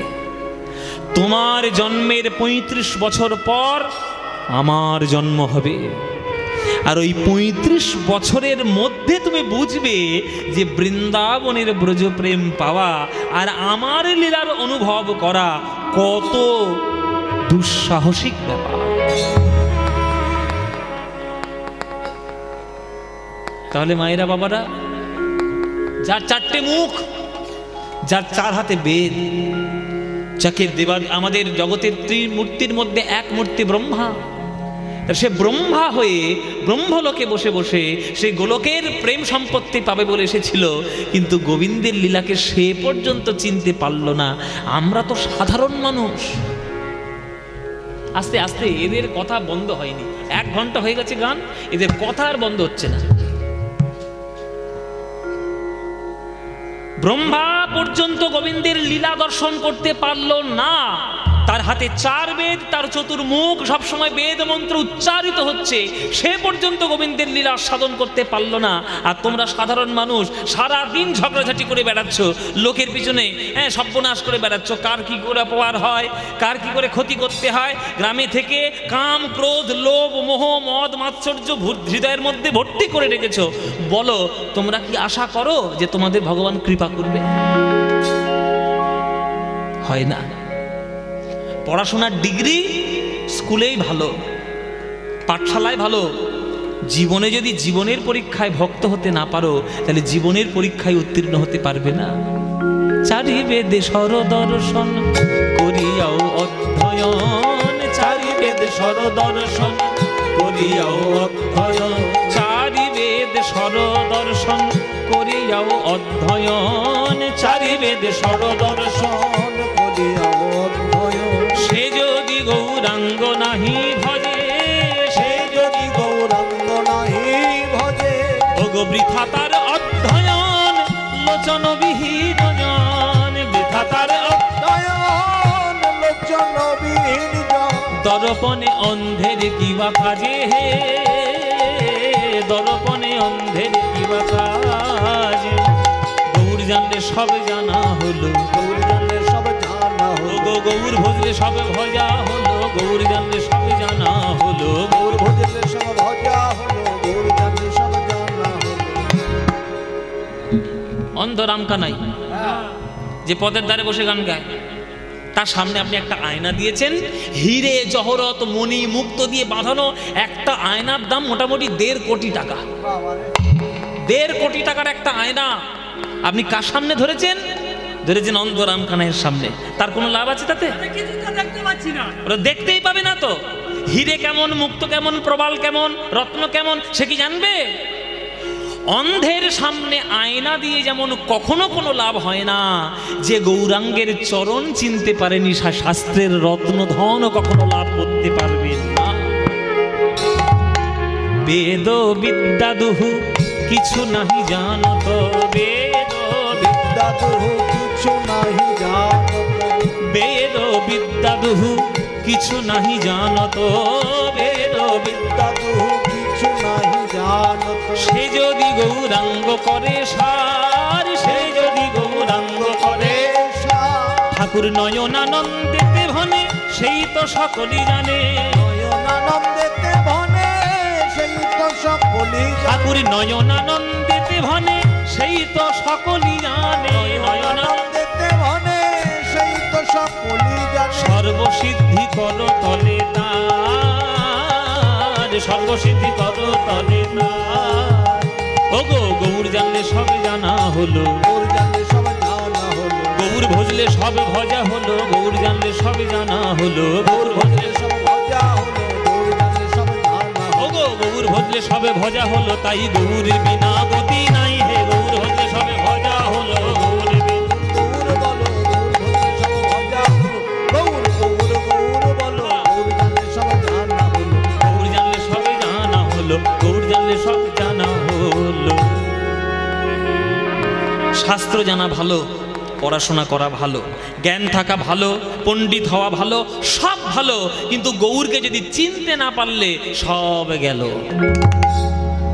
ও মায়েরা সব বিসর্জন হয়ে যাবে আগে ভক্তি গ্রহণ করো তারপরে জগতের সবকিছু গ্রহণ করতে পারবে হিরণ্যকশিপু তার ছেলেকে বলছে প্রহ্লাদকে বলছে এই তোকে এত টাকা মাইনে দিয়ে ষণ্ডামর্কের কাছে পাঠালাম ষণ্ডামর্ক ষণ্ড আর অমর্ক এই দুজনের নাম নিয়ে ষণ্ডামর্ক বলে এদের কাছে পড়াশোনা করতে পাঠালাম কি শিখলি বল আমাকে আজকে একটু পরীক্ষা দে কি শিখেছিস উচ্চ মাধ্যমিক পরীক্ষা দিবি আজকে এই বল বল এই তো পরীক্ষা দিয়ে নেব পরীক্ষা দে বল তুই জগতের কি পড়াশোনা করেছিস বল আজ থেকে শুরু তো প্রহ্লাদ করজোরে বলছে বাবাকে ওগো বাবা আমি গুরুদেবের আশ্রমে গিয়ে যা পড়াশোনা শিখেছি তার আগে মায়ের গর্ভে বসে বসে নারদ মুনির কাছে পড়াশোনাও শিখেছি এই বিচার করে জানলাম আমি জগতের শ্রেষ্ঠ পড়াশোনা কি জানো যদি হরির চরণ ধরতে না পারো কোনো পড়াশোনাই সার্থক হবে না শ্রবণং কীর্তনং বিষ্ণু শরণং পাদ সেবনম অর্চনং বন্দনং স্বক্ষং দাস্বং আত্মনিবেদনং এই নববিধা ভক্তি হলো জগতের শ্রেষ্ঠ পড়াশোনা পড়াশোনা যদি জানো ভক্তি আগে শেখো আর আগে ভক্তি শেখার পর পড়াশোনা জানলে সে তো পড়াশোনার মান আরো বাড়বে বলো মায়েরা রামকৃষ্ণ ঠাকুরের কটা ডিগ্রি ছিল রামকৃষ্ণ ঠাকুরের একটাও ডিগ্রি নেই স্কুল পাশের সার্টিফিকেটই নেই কিন্তু তার মতো ব্রহ্মজ্ঞানী এই বিশ্ব ব্রহ্মাণ্ডে আর হবে কি বলছেন খালি পড়াশোনা করবেন না কেন নিশ্চয়ই করবেন মাধ্যমিক পড়ুন উচ্চ মাধ্যমিক করুন এমএ করুন বিএ করুন পিএইচডি করুন সব করুন আগের হৃদয়ের মধ্যে ভক্ত হওয়ার চেষ্টা করুন তবেই সব কিছু হবে তাই মায়েরা বাবারা যখন সময় থাকবে যখন সময় পাবেন ঘরের সব কাজ করুন সংসার মন দিয়ে করুন কোনো বাধা নাই শুধু সরল মনে সোজা মনে 24 ঘন্টার মধ্যে একটুখানি সময় আমার গৌরের জন্য তুলে রেখে দিন যখন সময় হবে এখনকার দিনের মানুষ কিরে এটা করেছিস একটাই উত্তর সময় নেই সব কিছু করার সময় আছে ভগবানের নাম করার সময় নেই অন্যের সমালোচনা করার সময় আছে গৌরের নাম করার সময় নেই লোকের বাড়িতে কি করে আগুন ধরবে সেই প্ল্যান করার চিন্তা ভাবনা আছে কিন্তু গৌরাঙ্গের নাম করার সময় নেই 5 ঘন্টা প্রত্যেক দিন ফেসবুক করার টাইম আছে কিন্তু গৌরাঙ্গের নাম করার সময় নেই এই তো আমাদের এখনকার দিনের দশা তা ভক্ত হবে কি করে মানুষ হবে কি করে তাই সবার কাছে বলছি বাবারা মায়েরা সব কাজ করো চাষবাস চাকরি বাকরি যার যেটা জীবিকা সব কাজ করো করে দিনের শেষে অন্তত মন্দিরে এসে আধ ঘন্টার জন্য আমার গৌরের নাম করো তাতেই হবে ভজ গৌরাঙ্গ কহ গৌরাঙ্গ লহ গৌরাঙ্গের নাম রে ভজ গৌরাঙ্গ কহ গৌরাঙ্গ লহ গৌরাঙ্গের নাম কি গাইব গানটা ভাল লাগে তো শুধু মাথা নেড়ে দিলে ঘাড় ভাঙলে হবে না আমার সঙ্গে সঙ্গে সবাই মিলে করতালি দিয়ে গাইতে হবে সবাই মিলে এমন জোরে জোরে গাইবেন, এমন জোরে জোরে গাইবেন যাতে এই একবারে দারুণদা থেকে সোজা বোলপুর আওয়াজ যায়। হ্যাঁ হ্যাঁ, জোরে জোরে গাইবে। ভজ গৌরাঙ্গ কহ গৌরাঙ্গ লহ গৌরাঙ্গের নাম রে, এ গান তো বাঙালিদের মনের গান, প্রাণের গান। এই গান ঠিক করে মন দিয়ে গাইতে হবে, মন দিয়ে না গাইলে হবে না। হ্যাঁ, এই গান আমাদের প্রাণের গান, মনের গান। তাই ভজ গৌরাঙ্গ কহ গৌরাঙ্গ লহ গৌরাঙ্গের নাম রে। মায়েরা, এই গান তোমাদের যাদের যাদের ভাল লাগে না উলুধ্বনি দেবে জোরে জোরে।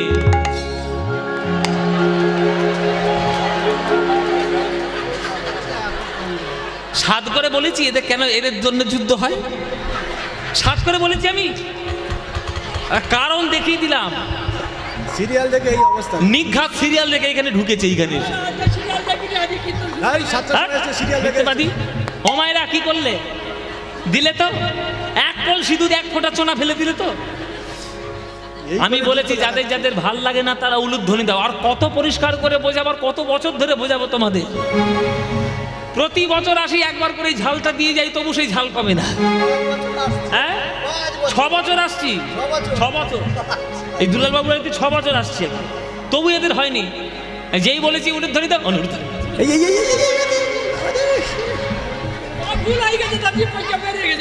হ্যাঁ, মিষ্টি খাতে সময় আছে, গৌরাঙ্গের উলুধ্বনি করি বল। মায়ের ভুল হয়েছে, ভাবে ভুল যখন ক্ষমা চাইছি যখন, তাহলে একটু হ্যাঁ ক্ষমা চাইছি যখন, তাহলে সুযোগ দিই। এইবার যারা যারা আপনারা ভালোবাসেন, এইবার উলুধ্বনিটা তারাই দিন দেখি।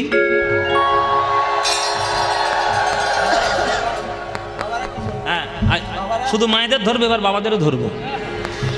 মায়েদের শুধু, মায়েরা ঝগড়া করবে বাবা আমার সঙ্গে, আমি ওই ঝগড়ার মধ্যে থাকতে চাই না। মায়েরা বলছে খালি আমাদের ধরবে কেন, বাবারা কি? যেসব বাবারা এই গানটি শুনতে ভালোবাসেন, এই গানটা যারা ভালোবাসেন তারা হাত তুলে একবার বলুন দেখি, নিতাই গৌর প্রেমানন্দে হরি।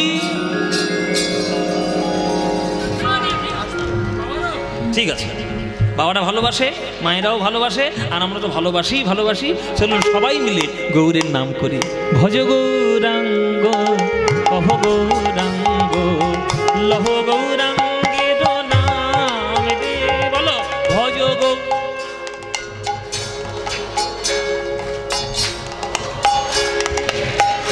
আহা, যে জনা গৌরাঙ্গ ভজে সে হয় আমার প্রাণ রে। যে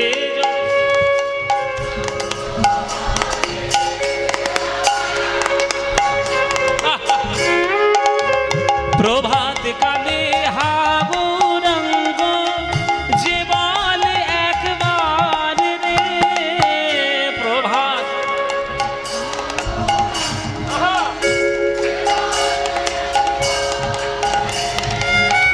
সেই জন আমার হয়, আমি হই তার রে। বলো সে জন।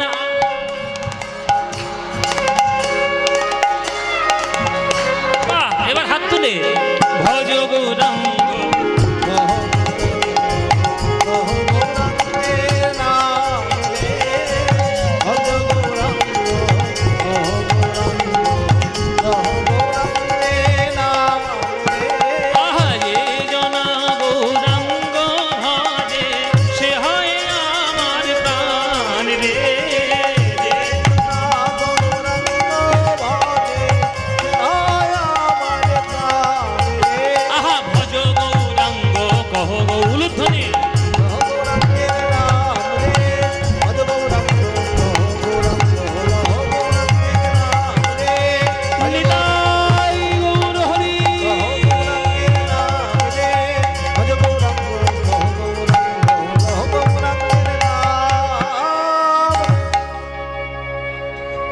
বলো আনন্দ হয়েছে কি হয়নি? হয়নি? এই আনন্দ কোথাও পাবে? কাঁচা বাদাম, ভাজা বাদাম, কাঁচা বাদাম পাবে এই গানে, এরকম আনন্দ পাবে? বাদাম খাওয়া হবে, আনন্দ আর পাবে না। বাদাম খেয়ে অ্যাসিড ফ্যাসিড করে পরের দিন হসপিটালে ভর্তি হতে হবে। এই গানের মতো আনন্দ আর পাবে না। পৃথিবীর শ্রেষ্ঠ গান আমার নিতাই চৈতন্য দিয়ে গেছে, তার মতো আনন্দ কোনো গানেই হবে না। তাই সবার কাছে অনুরোধ, যখন সময় পাবেন করবেন, যখন সময় পাবেন আমার গৌরাঙ্গের নাম করবেন। হ্যাঁ বাবা, নির্মল। ও আচ্ছা আচ্ছা, ওরে বাবা, এই তো ছন্দে ছন্দে কথা বলছি, নির্মল করে দেয়। আচ্ছা ঠিক আছে, দেখছি কোথায় সিচুয়েশন আসে সেইখানে ঢোকাবো। এবার একটা হ্যাঁ হ্যাঁ হয়ে যাবে, হয়ে যাবে, আবার তৈরি হয়ে যাবে, কোনো চিন্তা নেই। আপনারা ভক্ত, শুনুন, পাত্র ভালো না হলে দিতে ভালো লাগে না, এটা কিন্তু পরিষ্কার বলে দিলাম।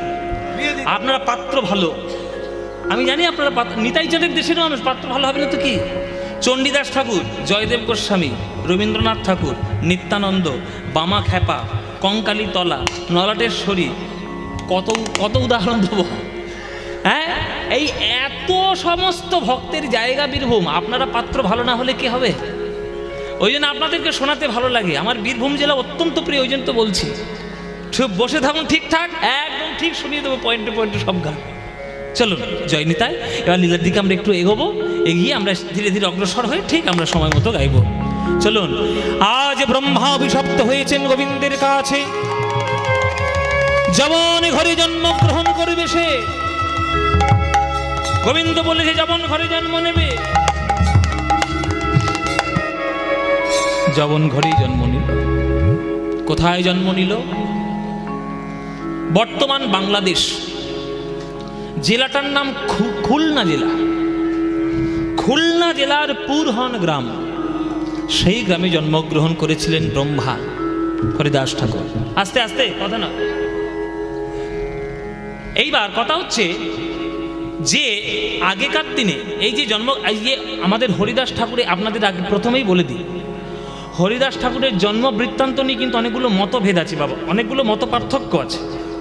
কেউ বলেছে ব্রাহ্মণের ঘরে জন্ম, কেউ বলেছে মুসলমানের ঘরে জন্ম, আবার কেউ বলেছে ব্রাহ্মণের ঘরে জন্ম কিন্তু মুসলমানের ঘরে পালিত। তা কোনটা ঠিক কোনটা বেঠিক আমি তর্কের মধ্যে যাচ্ছি না, কিন্তু সর্বজন বিদিত আছে বা সব থেকে বেশি সংখ্যক লোকের ভোট হচ্ছে যে ওই জন্মগ্রহণ করেছে ব্রাহ্মণ পরিবারে, কিন্তু পালিত হয়েছিল যবন ঘরে, মুসলমানের ঘরে। হ্যাঁ, তা এই যে যবন ঘরে তিনি এলেন, কেননা আমরা তো মানুষের জাত বিচার করব জন্ম থেকে নয়, আমরা মানুষ থেকে ধরবো, সে কোন জাতে জন্ম নিল সেটা আমার দেখার দরকার নেই। তো এই পুরহন গ্রাম, সেইখানে জন্মগ্রহণ করলেন এই শিশুটি, ব্রহ্মা জন্মগ্রহণ করলেন। পুরহন গ্রামে জন্মগ্রহণ করলেন ব্রহ্মা, কিন্তু এমন কপাল, এমন তার ভাগ্য যে জন্মগ্রহণ করার পর 6 মাস 7 মাসের শিশু, সেই শিশু অবস্থাতেই তার বাবা মা দুইজনকেই সেই শিশুটি হারিয়ে ফেললেন। কেন? মড়ক মহামারীতে পুরো গ্রামটা উজাড় হয়ে গেল। বাবারা মায়েরা, আগেকার দিনে চিকিৎসা ব্যবস্থা এত উন্নত ছিল না, চিকিৎসা ব্যবস্থা তো উন্নত ছিল না বলে আগেকার দিনে একটা গ্রামে যদি মড়ক লাগতো পুরো গ্রামটা শেষ হয়ে যেত। আপনার এখানে যারা বয়স্ক মানুষ আছেন তারা জানবেন, আপনাদেরও কোনো ছোটোবেলায় বা আপনাদেরও কোনো এইরকম সময় আপনারাও দেখেছেন যে কোনো একটা গ্রামে মড়ক লাগা মানে পুরো কলেরায় পুরো গ্রামটা শেষ হয়ে যায়। তো সেই পুরহন গ্রাম মড়ক লেগে শেষ হয়ে গেল পুরো গ্রামটি, একটাও কেউ বেঁচে নেই মায়েরা। সমাজ ব্যবস্থা অনুসারে তখনকার দিনের আমাদের বাংলা রাজত্ব করছে ইসলাম সম্প্রদায়ের শাসকরা। ইতিহাস পড়বেন, দুটো বংশের নাম আপনারা জল করে দেখতে পারবেন, একটা হচ্ছে ইলিয়াস শাহ, একটা হচ্ছে হুসেন শাহ। এই দুটো বংশ আমাদের বাংলায় নবাবী ইসলামী শাসক আমাদের ছিল।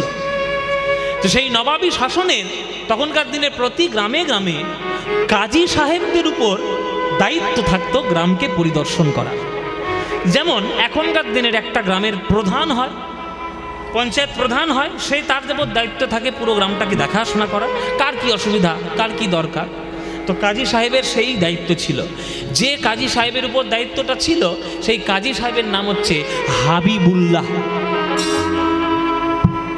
হাবিবুল্লাহ কি নাম বললাম মায়েরা? হাবিবুল্লাহ কাজী। হাবিবুল্লাহ কাজীর স্ত্রীর নাম ছিল ফতেমা বিবি। ফতেমা বিবি হাবিবুল্লাহ। তিনি খবর শুনতে পেলেন যে পুরহন গ্রামটি একেবারে পুরোটা মড়ক লেগে পুরো মরে গেছে, পুরো শ্মশান হয়ে গেছে। তাই কিছুদিন পর সেই হাবিবুল্লাহ কাজী গ্রাম পরিদর্শন করতে এসছে, পুরহন গ্রাম। গ্রামের মধ্যে ঢুকে দেখছে পুরো গ্রাম ফাঁকা, একটাও গ্রামে কেউ বেঁচে নেই, না কোনো ছেলে না কোনো মেয়ে, কেউ বেঁচে নেই। হায় হায় হায়, ইয়া আল্লাহ, তুমি কেমন করেছো? পুরো গ্রামটা তো শ্মশান হয়ে গেছে, সর্বনাশ, কেউ বেঁচে নেই। গ্রাম পরিদর্শন করতে করতে হঠাৎ কোনো এক দাওয়ার কোণ থেকে একটা শিশুর ক্রন্দন ধ্বনি শুনতে পেল আমার হাবিবুল্লাহ কাজী।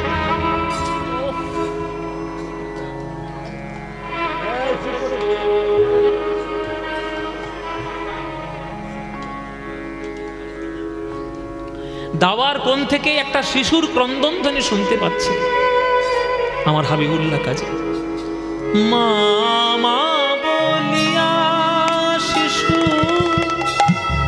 কাঁদিতে লাগিল,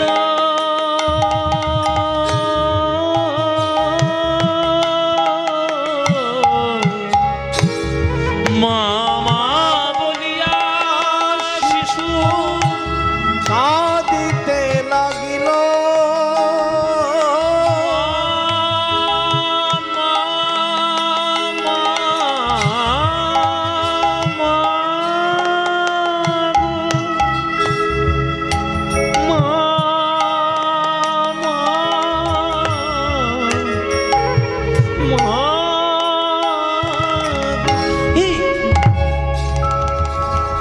বাচ্চা ছেলে রাত পাওয়া যাচ্ছে না, হ্যাঁ বাচ্চা ছেলে কাঁদছে না, কোথায় ছুটে দেখ কোথায় বাচ্চাটা আছে, খুঁজে দেখ চারিদিকে ছুটে দেখ। সবাই মিলে ছুটতে শুরু করলো, দেখে একটা 6-7 মাসের বাচ্চা দাওয়ার কোণে বসে বসে মা মা বলে কাঁদছে। হাবিবুল্লাহ কাজী ছুটে এসে ওই শিশুটিকে কোলে করে তুলে নিলেন। মায়েরা, কপালে সবার সবকিছু লেখা থাকে না, জাত ধর্ম বিচার করে কখনো মানুষের মধ্যে প্রেম হয় না। এই হাবিবুল্লাহ কাজী একজন পুরুষ মানুষ, বাচ্চাটাকে দেখে ছুটে গিয়ে বাচ্চাটাকে কোলে তুলে নিয়েছে।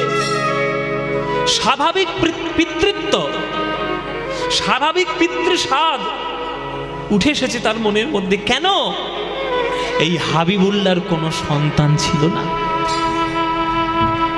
আমি জানি না আপনাদের মধ্যে কেউ আছেন কিনা, যেন না থাকে সেটাই আমি কামনা করব। যে দম্পতিদের সন্তানাদি হয় না, যে স্বামী স্ত্রীর মধ্যে সন্তান আসে না, তারা জানে জীবনে একাকিত্ব করে কাটানোর কি জ্বালা। এই হাবিবুল্লাহ কাজী, ফতেমা বিবি, তারা অনেক চেষ্টা করেছে, কিন্তু কোনোভাবেই তাদের মধ্যে সন্তান আসেনি। তাই হাল ছেড়ে দিয়েছে যে সন্তান তো আমাদের হবে না, এই গ্রামটাকেই দেখে না হয় মানুষকে একটু ঠিকঠাক করে শান্তি দিয়ে গেলেই হয়তো ঠিকঠাক থাকবে। কিন্তু তাদের ভাগ্যেই যে ওই শিশুটি আসবে তারা তো জানেন আগের থেকে। ওই ছেলেটা যখন কাঁদছে মা মা বলে, হাবিবুল্লাহ ছুটে গিয়ে বাচ্চাটাকে কোলে তুলে নিয়েছে।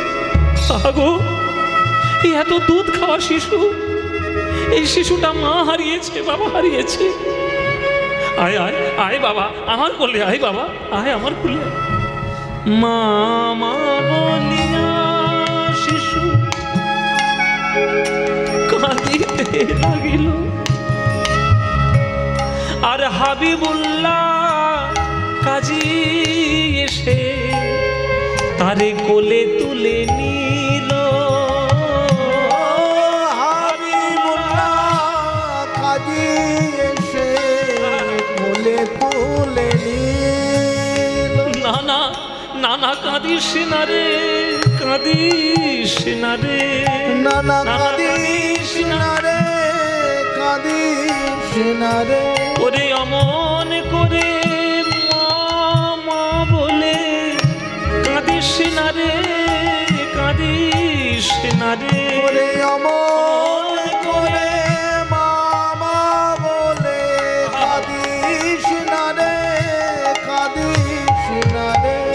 ফতেমা, ও ফতেমা, দেখো দেখো দেখো, আজকের একটা আশ্চর্য ঘটনা হয়েছে। দেখো, আল্লাহ আমাদের দোয়া কবুল করেছে, আল্লাহ আমাদের দোয়া শুনেছে। এই দেখো, এই দেখো, তোমার জন্য কি উপহার আমি নিয়ে এসেছি। দেখো, এ কে স্বামী? এই বাচ্চাটি কার? জানো ফতেমা, পুরহান গ্রাম পরিদর্শন করতে গেছিলাম, পুরো গ্রামটা শ্মশান হয়ে গেছে, কিন্তু দাবার কোণে এই বাচ্চাটা কেবল মাত্র বেঁচে ছিল। বলো বলো, আল্লাহ আমাদের দোয়া কবুল করেনি? বলো। আরে বাবা, সন্তান তো সন্তানই হয়, নিজের হোক বা পরের। আমাদের অঙ্গজাত সন্তান না হয় নাই হয়েছে, আল্লাহ আমাদের দোয়া কবুল করে একটা শিশুকে আমাদের কোলে পাঠিয়ে দিয়েছে। ফতেমা, এই ছেলেটাকেই তুমি আজ থেকে কোলে তুলে নাও। আজ থেকে এই তোমার ছেলে, এই তোমার সন্তান।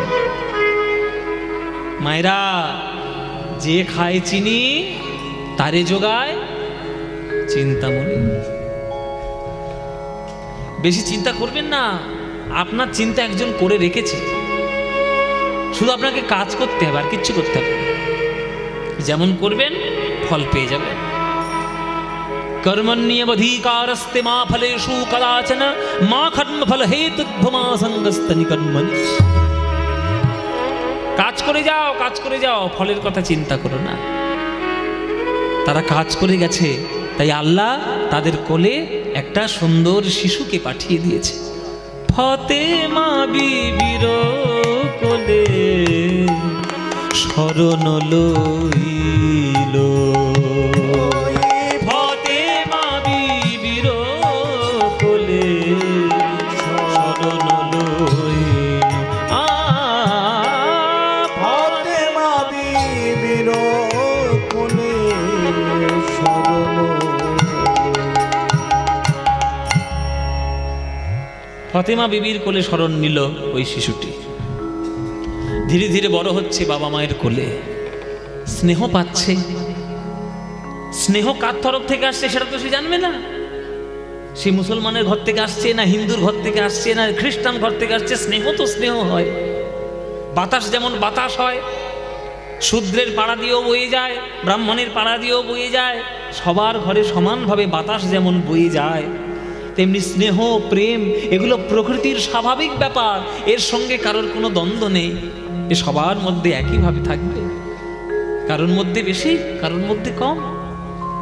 ফতেমা বিবির কোলে ছেলেটা মানুষ হচ্ছে, আমার হাবিবুল্লাহ কাজীর কোলে ছেলেটা মানুষ হচ্ছে। ধীরে ধীরে 1 2 3 4 5 7 8 বছর বয়স হলো হারেসের। হারেস নাম দিল তার বাবা মা। ছোটবেলায় তার বাবা মা হারিয়ে গেছে, তো বাবা মা হারিয়ে গেছে বলে নাম দিয়েছে তার হারেস। হারেস বড় হলো, 7 8 বছর মতো বয়স হলো। যার হয় তার 4এই হয়, আর যার হবার নয় তার 84তেও হবার নয়। আপনাদেরকে বলে দিন মায়েরা, যে বাচ্চাটা বড় হয়ে কিছু একটা হবে তার ছোটবেলা থেকে লক্ষণ আপনি বুঝতে পারবেন। ছোটবেলা থেকেই সেই লক্ষণগুলো প্রকাশ পাবে। বুদ্ধি বেশি ভালো হবে, অতিরিক্ত কথা বলবে, আবার অতিরিক্ত রাগও করবে, জেদি হবে। এইসব ছেলেগুলো দেখলে বুঝবেন যে সে ছেলে বড় হয়ে একদিন না একদিন কিছু একটা হবেই হবে। তাই প্রচণ্ড প্রতিভাবানকে ছোটবেলা থেকেই বোঝা যায়। এই হারেস কেউ তার বলে দেয়নি, কেউ তার শিখিয়ে দেয়নি, সে ইসলাম ধর্মের ঘরে বাস করে, কিন্তু তুলসী মন্দির দেখলে স্বাভাবিকভাবে গিয়ে তার চরণে গিয়ে প্রণাম করে, স্বাভাবিক চরণে প্রণাম করে, কেউ তাকে শিখিয়ে দেয়নি। আপনার আজকে যেমন দারোন্দা গ্রামে কীর্তন শুনতে এসছেন, সেখানেও তো আশেপাশে কোথাও না কোথাও কীর্তন হতো, সেইখানে ছুটে যায় হারেস কীর্তন শুনতে। আর কীর্তন শুনতে যায়, একেবারে কীর্তনিয়ার সামনে গিয়ে বসে, কীর্তনিয়া কি বলছে শুনবো, কি তত্ত্ব বলছে, কি দর্শন বলছে, কেমন গান গাইছে, কি তাল গাইছে, সমস্ত কিছু শুনবো, একদম সামনে গিয়ে বসবে। তা আজকের একটা গ্রামে কীর্তন হচ্ছে, হারেস শুনতে গেছে। আচ্ছা, এটাও বলে দিই, তার বন্ধু বান্ধবরা কিন্তু তার বারণ করে, এই কোথায় যাচ্ছিস রে?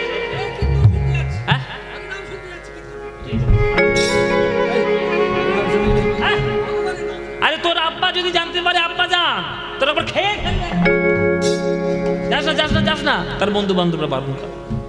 কিন্তু লুকিয়ে চুরিয়ে সবার চোখকে ফাঁকি দিয়ে কীর্তনিয়ার সামনে গিয়ে বসে।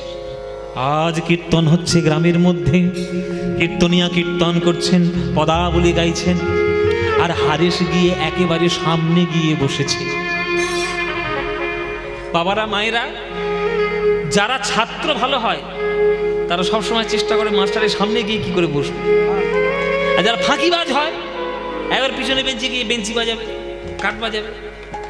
আমিও তো স্কুল করেছি, তবে আমি লাস্টের বেঞ্চের কখনো স্টুডেন্ট ছিলাম না ভাই, আমি একদম ফার্স্টের বেঞ্চের স্টুডেন্ট ছিলাম। আমার ছোটবেলা থেকে একটা স্বভাব, এখনো সেই স্বভাবটা আছে, মানে আমার সবসময় ইচ্ছা এই গুরুর একবারে পা ধরে গিয়ে বসবো, এরকম একটা আমার ইচ্ছে। ওই জন্য স্কুলে আমি সকালবেলা খেতাম কি না খেতাম আমার দেখার দরকার নেই, আমি আগে যাব স্কুলে, লাইন দিয়ে গিয়ে সামনের বেঞ্চে গিয়ে বসবো। সেইটা করোনা করতে করতে এখন গুরুজিরা আর বলতে হয় না, নিজেরাই ডেকে নেন, তুই আমার সামনে এসে বস। এই কিছুদিন আগে ক্লাস গেছিলাম, গুরুজি আমার সামনে, এই তুই সামনে ওখানে বসিস কেন, সামনে বস।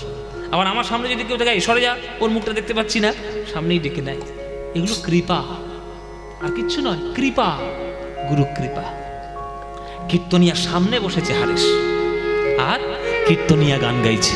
শোনো ভক্তগণ, এই জগতে তোমরা জন্ম নিয়েছ, জানো এই জগতের ধর্ম প্রধান কি? শুনে রাখো, গীতার প্রথম শব্দ ধর্ম। ধর্মক্ষেত্রে কুরুক্ষেত্রে সমাবেতা যুজুৎসব মামক পঞ্চবস্যৈব কিং কর্তব্য সঞ্জয়া। তাই গীতার প্রথম বাক্যের প্রথম শব্দটাই হচ্ছে ধর্ম। জানো ধর্ম কাকে বলে? শোনো রে মানুষ ভাই, সবার উপরে মানুষ সত্য, তাহার উপরে নাই।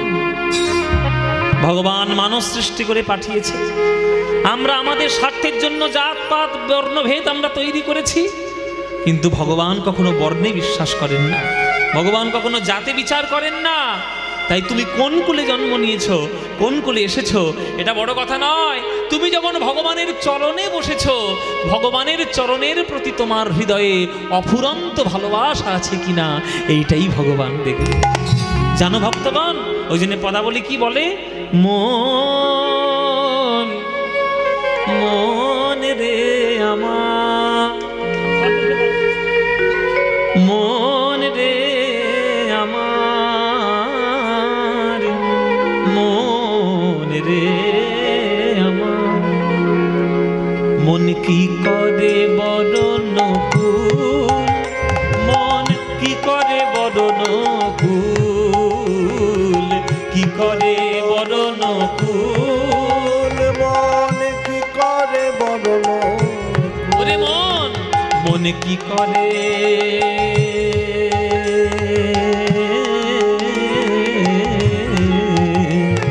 মন কি করে বরণ কুল, মন কি করে বরণ কুল। ওগো যে কুলে জন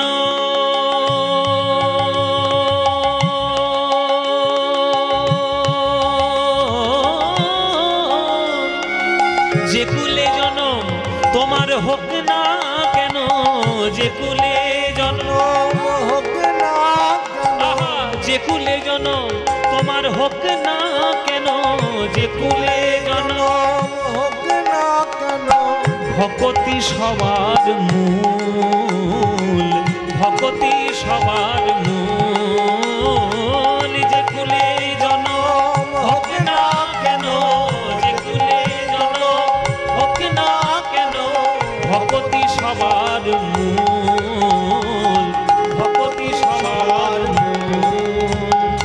গোপী কুলে ধন্য বীর হনুমান, গোপী কুলে ধন্য বীর হনুমান, ওগো শ্রীরাম কপতরাজ। গোপী কুলে ধন্য বীর হনুমান, ওগো শ্রীরাম কপতরাজ। গোপী কুলে ধন্য বীর হনুমান, শ্রীরাম কপতরা। আপনাদের এখানে হনুমান মন্দির কোথাও আছে বাবা? হনুমান মন্দির চৌহাট্টা না কোথাও একটা আছে না হনুমান মন্দির? হ্যাঁ আচ্ছা, চৌহাটা। হ্যাঁ, ও বড় হনুমান মন্দির আছে। একদিন সীতামা, বুঝলে মায়েরা, সীতামা আয়নার সামনে দাঁড়িয়ে একদিন আয়নার সামনে দাঁড়িয়ে এইভাবে সিঁদুর পড়ছে। আর হনুমান ও তো বোকা, মানে সহজ সরল লোক, একবার মনটা সরল হাঁ করে দেখছে এটা কি লাল মতো কি লাগাচ্ছে। তা কপালে দেওয়া হয়ে স্মৃতিতে দিল, কপালে দিল, যখন সেজে গুজে বাইরে এসছে হনুমান বলছে মা আমি একটা প্রশ্ন করি। বলছি বল। কি বাবা বল। আচ্ছা মা, এই যে তুমি স্মৃতিতে কি একটা লাল মতো দিলে আর কপালে কি একটা লাল মতো দিলে, এটা কি? সীতা মা মনে মনে ভাবছে সব বোনা, এখন হনুমানকে কি করে বোঝায় সিঁদুর কি, ওকে আমি কি করে বোঝাই, ও চিরকাল আজীবন ব্রহ্মচর্য পালন করবো, ওকে কি করে বলবো? সহজ কথায় সীতা মা বলল যে এটা কি জানিস বাবা, এটার নাম হচ্ছে সিঁদুর। সিঁদুর? ও আচ্ছা, এটা তুমি পড়লে কেন মা? আরে এটা পড়লাম, এই সিঁথিতে সিঁদুর দিলে আর কপালে সিঁদুরের ফোঁটা দিলে তোর প্রভু রামচন্দ্র খুব খুশি হয়, খুব খুশি হয়। ও মা তাই নাকি? হায়, আমি প্রভুর একদিন সেবা করে যাচ্ছি, কই এটা তো আমি জানতাম না, সিঁদুর মাখলে প্রভু খুশি হয়। ঠিক আছে, আজকে আমি জেনে নিলাম, আজকে আমার জানা হলো। বাহ, ঠিক আছে মা, ঠিক আছে, আমি যাই। হনুমান চলে গেল।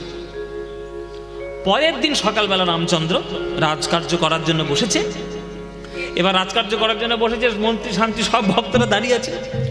হঠাৎ করে রাজসভার মধ্যে হো হো হা হা হি হি একবারে হাসির রোল উঠেছে। সবাই হি হি করে হাসছে। কেন জানো? কোথায় একটা সিঁদুরের বস্তা ঘরে পড়েছিল, ঘরের কোণে পুরো ফাটিয়ে ওই হনুমান পুরো গায়ে মেখে একবারে লাল হয়ে ভূতের মতো রাজসভায় ঢুকেছে, পুরো লাল হয়ে। আর তাকে দেখে হাসির কলরব কেউ থামাতে পারে না। সবাই হ্যাঁ রামচন্দ্র প্রভু পর্যন্ত হাসতে শুরু করলো। এই হনুমান, এই তুই হঠাৎ করে সিঁদুর মাখতে গেলি কেন ভূতের মতো? হ্যাঁ, পুরো মাথা থেকে পা পর্যন্ত পুরো লালে লাল। এবার হনুমান মনে মনে ভাবছে সবাই বোধহয় প্রচন্ড খুশি হয়েছে, ওই জন্য বোধহয় ওরা হাসছে। রামচন্দ্রের চরণ ধরে বলছি প্রভু, এই আজই সিঁদুরটা আমি এমনি এমনি মাখিনি, মা বলেছে তাই আমি মেখেছি। মা বলেছি মানে? বলে হ্যাঁ, কালকে দুপুরবেলা ওই তো ওই মা যখন ওই সিঁদুর পড়ছিল আয়নার সামনে, তখন আমি মাকে গিয়ে জিজ্ঞেস করলাম যে মা তুমি সিঁদুরটা পড়ছো কেন? তখন মাই তো বললো সিঁথিতে সিঁদুর দিলে, কপালে সিঁদুর দিলে তুমি নাকি অত্যন্ত খুশি হও, এই সিঁদুর নাকি তোমার খুব প্রিয়। প্রভু, মা তো শুধু সিঁথিতে দিয়েছে, মা সিঁথিতে সিঁদুর দিয়েছে আর কপালে সিঁদুর দিয়েছে, তাতে নাকি তুমি খুব খুশি হও। বলো প্রভু, আমি তো সারা গায়ে সিঁদুর মেখেছি, বলো তুমি খুশি হওনি? তুমি আনন্দিত হওনি? সিংহাসন থেকে ছুটে এসে রামচন্দ্র বুকের মধ্যে জড়িয়ে ধরেছে হনুমানকে। হনুমান, আশীর্বাদ করে যাই রে, এই বিশ্ব ব্রহ্মাণ্ড যতদিন থাকবে আমার ভক্তদের মধ্যে তোর নাম সব থেকে শ্রেষ্ঠ জায়গায় থাকবে। কত সরল বিশ্বাসে তুই আমাকে খুশি করার জন্য লোকচক্ষুর কাছে তুই হাস্যকর হয়েছিস, কিন্তু প্রভুর সেবা করার জন্য গায়ে পুরো সিঁদুর মেখেছিস। বলো, সে তো হনুমান, তার যদি এত বড় বুদ্ধি থাকে, তোমরা তো মানুষ, তোমাদের এই বুদ্ধি নেই? তোমাদের সেবা করার মানসিকতা কি আছে ওই রকম? তাহলে একটা কপিকুলে জন্মগ্রহণ করে একটা হনুমান যদি এত বড় বীর হতে পারে, এত বড় ভক্ত হতে পারে, তোমরা কেন পারবে না? তোমরা মনুষ্যকুলে জন্ম নিয়েছো। কপিকুলে ধন্য বীর হনুমান, শ্রীরাম কপতরাজ, আজ রাক্ষস হইয়া বিভীষণ পাইল, রাক্ষস হইয়া বিভীষণ পাইল। ওরে মনরে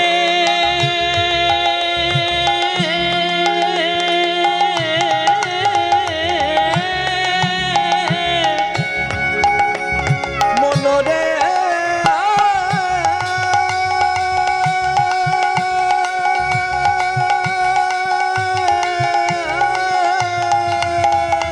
ওরে মনরে ওরে মনরে, আজ রাক্ষস হইয়া বিভীষণ পাইল, রাক্ষস হইয়া বিভীষণ পাইল। ঈশ্বর সভার পার, কি করে মন কি করে বরণ কুল কি করে বরণ কুল কি করে বরণ কুল কি করে বরণ কুল তোমার যে কুলে জন হোক না কেন যে কুলে হোক না কেন, যে কুলে জন হোক না কেন যে কুলে জনম হোক না কেন, ভক্তি সবার মূল ভক্তি সবার মূল কি করে বরণ কুল কি করে বরণ কুল কি করে বরণ কুল মন কি করে বরণ কুল। এই কথা শুনেছে যে এই হারেস সামনে বসেছিল, ছুটতে ছুটতে এসে কীর্তনিয়ার চরণ দুটি জড়িয়ে ধরেছে। কীর্তনিয়া, এই গান করতে করতে কে পা জড়িয়ে, কে বাবা তুই কে? ওট ওট ওট, আমার নাম হারেস। হারেস, কি চাস বাবা? কীর্তনিয়া, তুমি একবার বলো তুমি যা বললে সব ঠিক কিনা? ভগবান কখনো কুলের বিচার করে না, ভগবান জাতের বিচার করে না। না, কেন হঠাৎ করে তুই জিজ্ঞেস করছিস কেন? না, জিজ্ঞেস করছি এই কারণে, আসলে আমি কীর্তন শুনতে এসেছি ঠিক কথা, তবে আমি কিন্তু হিন্দু নই, আমি কিন্তু মুসলমানের ছেলে। কীর্তনে বলছে তাতে কি হয়েছে? আমি কি মুসলমানকে গান শোনাবো না হিন্দুকে গান শোনাবো এরকম কোনো কথা বলেছি কি? আমি গানটা এক্ষুনি কি গাইলাম যে মন কি করে বরণ কুল। তুই কোন ধর্মের ছেলে কোন জাতের ছেলে আমার তো দেখার দরকার নেই বাবা। তুই কীর্তন শুনতে এসেছিস, ভগবানকে ডাকবি, কোনো চিন্তা নেই। আচ্ছা কীর্তনিয়া, আমি যদি তোমাদেরই ভগবানকে ডাকি, তোমারই ভগবান আমায় দেখা দেবে? ওরে, ভগবানের মধ্যে আমাদের তোমাদের আবার কোত্থেকে এলো? আমাদের তোমাদের কোত্থেকে এলো? ভগবান তো সবার। ভগবান কার মতো জানিস? ভগবান জলের মতো।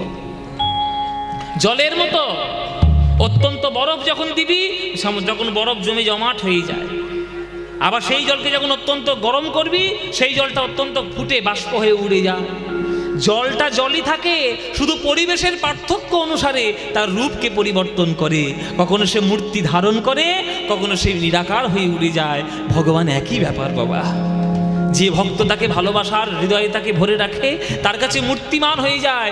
যে ভগবান তাকে জ্ঞান, যে ভক্ত তাকে জ্ঞান দিয়ে পাবার চেষ্টা করে, তার কাছে নিরাকার ব্রহ্ম হয়ে ভগবান উড়ে যায়। ভগবান এক, ভগবান কোনো কাছে সব কারোর কাছে আলাদা নয়, এক ভগবান। তোরও আল্লাহ যে, আমারও রাম সেই, আমারও কৃষ্ণ সেই, আলাদা কিছু নয়। ভগবান তো পরম সত্য বাবা, বিভিন্ন নামে সে আমাদের বিভিন্ন কাছে বিভিন্ন রূপে ধরা দেয়। একদম ভগবান নিয়ে এরকম তুলনা করবি না, এরকম ভেদাভেদ করবি না। আচ্ছা তাহলে তো তোমার ভগবান আমাদের ভগবান এক, কিন্তু তাহলে আমরা পশ্চিম দিকে ডাকি কেন? তোমরা তো পূর্ব দিকে ডাক, আমরা পশ্চিম দিকে ডাকি। তোমরা রাম কৃষ্ণ হরি বলো, আমি বলি আল্লাহ খোদা পয়গম্বর বলি। হ্যাঁ, তোমরা বাম দিক থেকে ডান দিকে লেখো, আমরা বাম দিক থেকে ডান দিকে লিখি, তোমরা ডান দিক থেকে বাম দিকে লেখো। এসব বিচারগুলো হবে না? বলেন না, কোনোদিন বিচার হয় না। ভগবান একই মানুষ তৈরি করে পাঠিয়েছে। শোন বাবা, তোরও যে দুটো হাত, আমারও তো দুটো হাত। তোরও বুকের ভিতরে একটা হৃৎপিণ্ড, আমারও তো বুকের ভিতরে একটা হৃৎপিণ্ড। তোর শরীরের গঠন যা, আমারও শরীরের গঠন তাই। তাই তুইও মানুষ, আমিও মানুষ। তোর রং হয়তো কালো, আমার রং হয়তো ফর্সা। কেউ হয়তো লম্বা, কেউ হয়তো বেটে, কেউ হয়তো রোগা, কেউ হয়তো মোটা, কিন্তু তারা সবাই তো মানুষ। ভগবান যখন মানুষ মানুষ তৈরি করার জন্য ভেদাভেদ করেনি, নিজেকে কেন ভেদাভেদ করবে বাবা? শোন, গীতায় আমাদের কি বলা আছে জানিস? ইয়ে যথা মাং প্রপদ্যন্তে তাং তথৈব ভজাম্যহম মম বর্তানুবর্তন্তে মনুষ্যা পার্থ সর্বশ। যে আমায় যেমন ভাবে ভালোবাসে, আমি তাকে ঠিক তেমন ভাবে ভালোবাসি। ভগবান কখনো বিচার করে না, শুধু ভগবান দেখে নেয় ভক্ত যখন ভগবানকে ডাকছে তখন বুক ভরা ভালোবাসা দিতে পারছে কিনা। ভালোবাসা হলো মূল কথা, ভালোবাসা জগৎ ছাড়া জগতে কিছু নাই। আচ্ছা ঠিক আছে, তাহলে আমি কালকের থেকে আমি তোমাদের ভগবানকে ডাকবো, দেখি ভগবানকে দেখা পাই কিনা। নিশ্চয়ই ডাকবি বাবা। নিশ্চয়ই ডাকবি, যখন মনে হবে তখন ডাকবি, যখন খুশি তখন ডাকবি। মায়েরা, সারা রাত কীর্তন শুনে হারেশ বাড়ি গেছে সকালবেলায়। আর সারা রাত জাগলে পরের দিন সকাল থেকে কি অবস্থা হবে, যারা 3টে রাত্রে রাত জেগেছ তারা বুঝেছ। আর আমাদের কীর্তনিয়াদের বলতে হবে না বাবা, ওই রাত জেগে জেগেই তো শরীরের এই দশা হয়েছে। যেমন ছিলাম তেমনই আছে, কোনো পরিবর্তন আছে? যেমন পাকাটি ছিলাম তেমন, এর বরং পরিবর্তন হয়েছে। কেন 50 টাকা রসগোল্লা খায় তো এর পরিবর্তন হয়েছে। হ্যাঁ হ্যাঁ, যেমন হুলো ছিল তেমন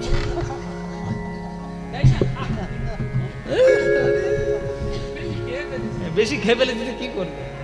মায়েরা, সারা রাত জেগে হারেশ গেছে সকালবেলায় গরু চড়াতে। সকালবেলায় গরু চড়াতে গেছে হারেশ। আচ্ছা, সারা রাত জেগেছে, বট গাছের তলায় বসেছে, সুরসুর করে হাওয়া বেরিয়েছে, আর বট গাছের ঠান্ডা হাওয়া আর এই গাছের তলায় বসে আর ঘুমিয়েছে। আর মালিক ঘুমোচ্ছে, গরুগুলো যদি একবার জানতে পারে, আর বাঁধা গরু যদি একবার ছাড়া পায়, সে আর কারোর কথা শুনবে? এর জমির ধান, কার জমির আলু, কার জমির ফসল, কার জমির আলু পেঁয়াজ সব নষ্ট করে একেবারে একাকার করে ঘরে গেছে গরুগুলো। গরুগুলো সবার জমির ধান নষ্ট করেছে, ফসল নষ্ট করেছে। ব্যাস, সন্ধেবেলায় কাজী সাহেবের বাড়িতে লাইন পড়েছে। কাজী সাহেব, কোনটা কাজী সাহেব? এইটা কাজী সাহেব। আমি কাজী, আমার ভাই পাজি। এটা কাজী মায়েরা বিচার করে। বলেন কি খবর কি? আপনি এত বিচার করে, লোকের বিচার করতে করতে মাথায় চুল একটাও নাই। কত যাবে চিন্তা ভাবনার ব্যাপার। চিন্তা ভাবনার ব্যাপার। এই যে কাজী সাহেব, গ্রামের তো বিচার করে বেড়ান, নিজের বিচারটা আগে করেন। খবর কি? কি হয়েছে? কি হয়েছে কি? আপনার এই পোলাপান, পোলাপান ভালো তো পোলাপান। হ্যাঁ, ভালো পোলাপান। এই পোলাপান আমাদের মুসলমানের ছেলে হয়ে ও হিন্দুদের কীর্তন শুনতে যায়। অসম্ভব, হতেই পারে না। আপনি আমার সঙ্গে সন্ধ্যাবেলা যাবেন, দেখিয়ে দেবো। আচ্ছা, আপনার ওই পোলাপান কীর্তন শুনতে যায়। হ্যাঁ, জানি। আর আজকে সকালবেলা কি ঘুমিয়ে পড়ছে, ওই আপনার ওই গরু সব আমাদের জমির এই এর বাগানের আলু নষ্ট করেছে। ধনে খালি আমার গরু আলু খেতে গেছে। দেড়দিকে আলু নষ্ট হয়েছে, এর বাগানের আলু নষ্ট হয়েছে, ওর বাগানের লঙ্কা নষ্ট হয়েছে, হ্যাঁ সমস্ত কিছু নষ্ট হয়ে গেছে। আগে আমাদের টাকাগুলো ফেরত দেন, টাকাগুলো ফেরত দেন, সমস্ত কিছু ফেরত দিয়ে তারপরে লোকের বিচার করবেন। কাজী সাহেব তখন বলছে, আচ্ছা আমার ছেলে যে কীর্তন শুনতে যায়, তা সেটা আপনারা আমাকে আগে এসে নালিশটা করেননি কেন? কেন করব? কেন করব? পরের ছেলে পরমানন্দ, যত উচ্ছন্নে যায় ততই তো আনন্দ, যত উচ্ছন্নে যায় তত আনন্দ। আপনার ছেলে কীর্তন শুনুক, আপনার ছেলে গোজাকে যাক, আপনার ছেলে যাই পারে হয় হোক, আমাদের দেখার দরকার। আমার টাকা দিয়ে দেন। ঠিক আছে, দিয়ে দেবো, চিন্তা নাই। আমার টাকা পয়সার অভাব নাই, সকলের সব দিয়ে দেবো, যা এসে সব দিয়ে দেবো। ঠিক আছে, সব টাকা পয়সা দিয়ে সব দিয়ে দেবো। ও মায়েরা, হারেশ দরজার পাশে দাঁড়িয়ে কান পেতে শুনছে পাড়া প্রতিবেশীদের বক্তব্য কি। কীর্তন শুনতে যাই বলে লোকের এত আপত্তি, হরিনাম শুনি বলে আমার এত আপত্তি। পাড়ার লোকেরা আজ বাবার দিকে আঙুল তুলে কথা বলে যাচ্ছে। আমি একটা ছেলে হয়ে বাবার অপমান কি করে সহ্য করব? রাগে ক্রোধে বেরিয়ে এলো ঘর থেকে হারেশ। ওই মাঠের মধ্যে গিয়েছে যেখানে গরু চড়ায়। আজ ফাঁকা মাঠ, কেউ শুনতে পাবে না কথা। দুপুর বেলায় ওই ফাঁকা মাঠের মধ্যে গিয়ে আঙুল তুলেছে আকাশের দিকে, হে ভগবান, আমি শুনেছি ওই কীর্তনিয়ার মুখে তুমি নাকি এক। মসজিদের যে আল্লাহ, মন্দিরের যে কৃষ্ণ, সবই এক। তাহলে তুমি যদি এক হও, তোমাকে প্রমাণ করতে হবে যে তোমার মহিমা জগতে বর্তমান। 500 বছর আগে লঙ্কার ঝাল ছিল, এখনো ঝাল আছে, 500 বছর পর ঝালই থাকবে। তাহলে হাজার হাজার বছর আগে যদি তোমার মহিমা থাকতে পারে, আজ কেন থাকবে না ঠাকুর? 500 বছর আগে তেঁতুলো টক ছিল, এখনো টক আছে, পরে টকই থাকবে। তাহলে আমার কাছে তোমার প্রমাণ করতে হবে যে তোমার মহিমা সত্য, তোমার নাম সত্য। তাই আঙুল তুলে আজকের বললাম, ভগবান, আজকের সন্ধ্যায় আমি আবার কীর্তন শুনতে যাব, আবার কাল সকালে গরু চড়াতে আসব। যদি তোমার করুণা থেকে থাকে তোমার মহিমা থাকে, তুমি আমায় একবার টেনে দেখিয়ে দাও এই আমার মহিমা। যদি বুঝতে পারি তোমার মহিমা, এই আকাশ বাতাস নদ নদীকে সাক্ষী রেখে কথা দিলাম, তোমার নাম জীবনে আমি ভুলবো না। আর যদি প্রমাণ আমি কিছু না পাই, তাহলে এটাও প্রতিজ্ঞা করে গেলাম, জীবনে তোমার নাম গাইব না। দেখি ভগবান আসে কিনা। পরের দিন আবার কীর্তন শুনতে গেছে, আবার সারা রাত জেগে এসছে, আবার সকালবেলায় গরু চড়াতে গেছে। গরুগুলো ছেড়ে দিয়ে হারেস বট গাছের তলায় ঘুমিয়ে পড়েছে। হরি বল মায়েরা। গোলক বৈকুণ্ঠে বসে বসে ভগবান মনে মনে ভাবছেন, অস্তিত্বের উপর আঙুল তুলে কথা বলেছে, প্রমাণ তো আমায় দিতেই হবে।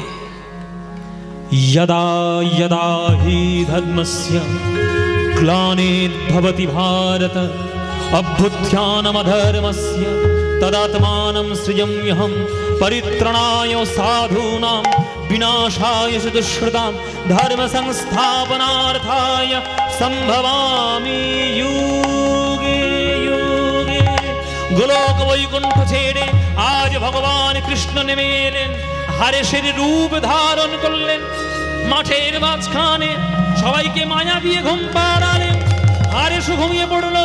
আর হারেসের রূপ ধারণ করে স্বয়ং গোবিন্দ আজ মাঠে নেমে এসে হারেসের গরুগুলো চড়িয়ে দিল।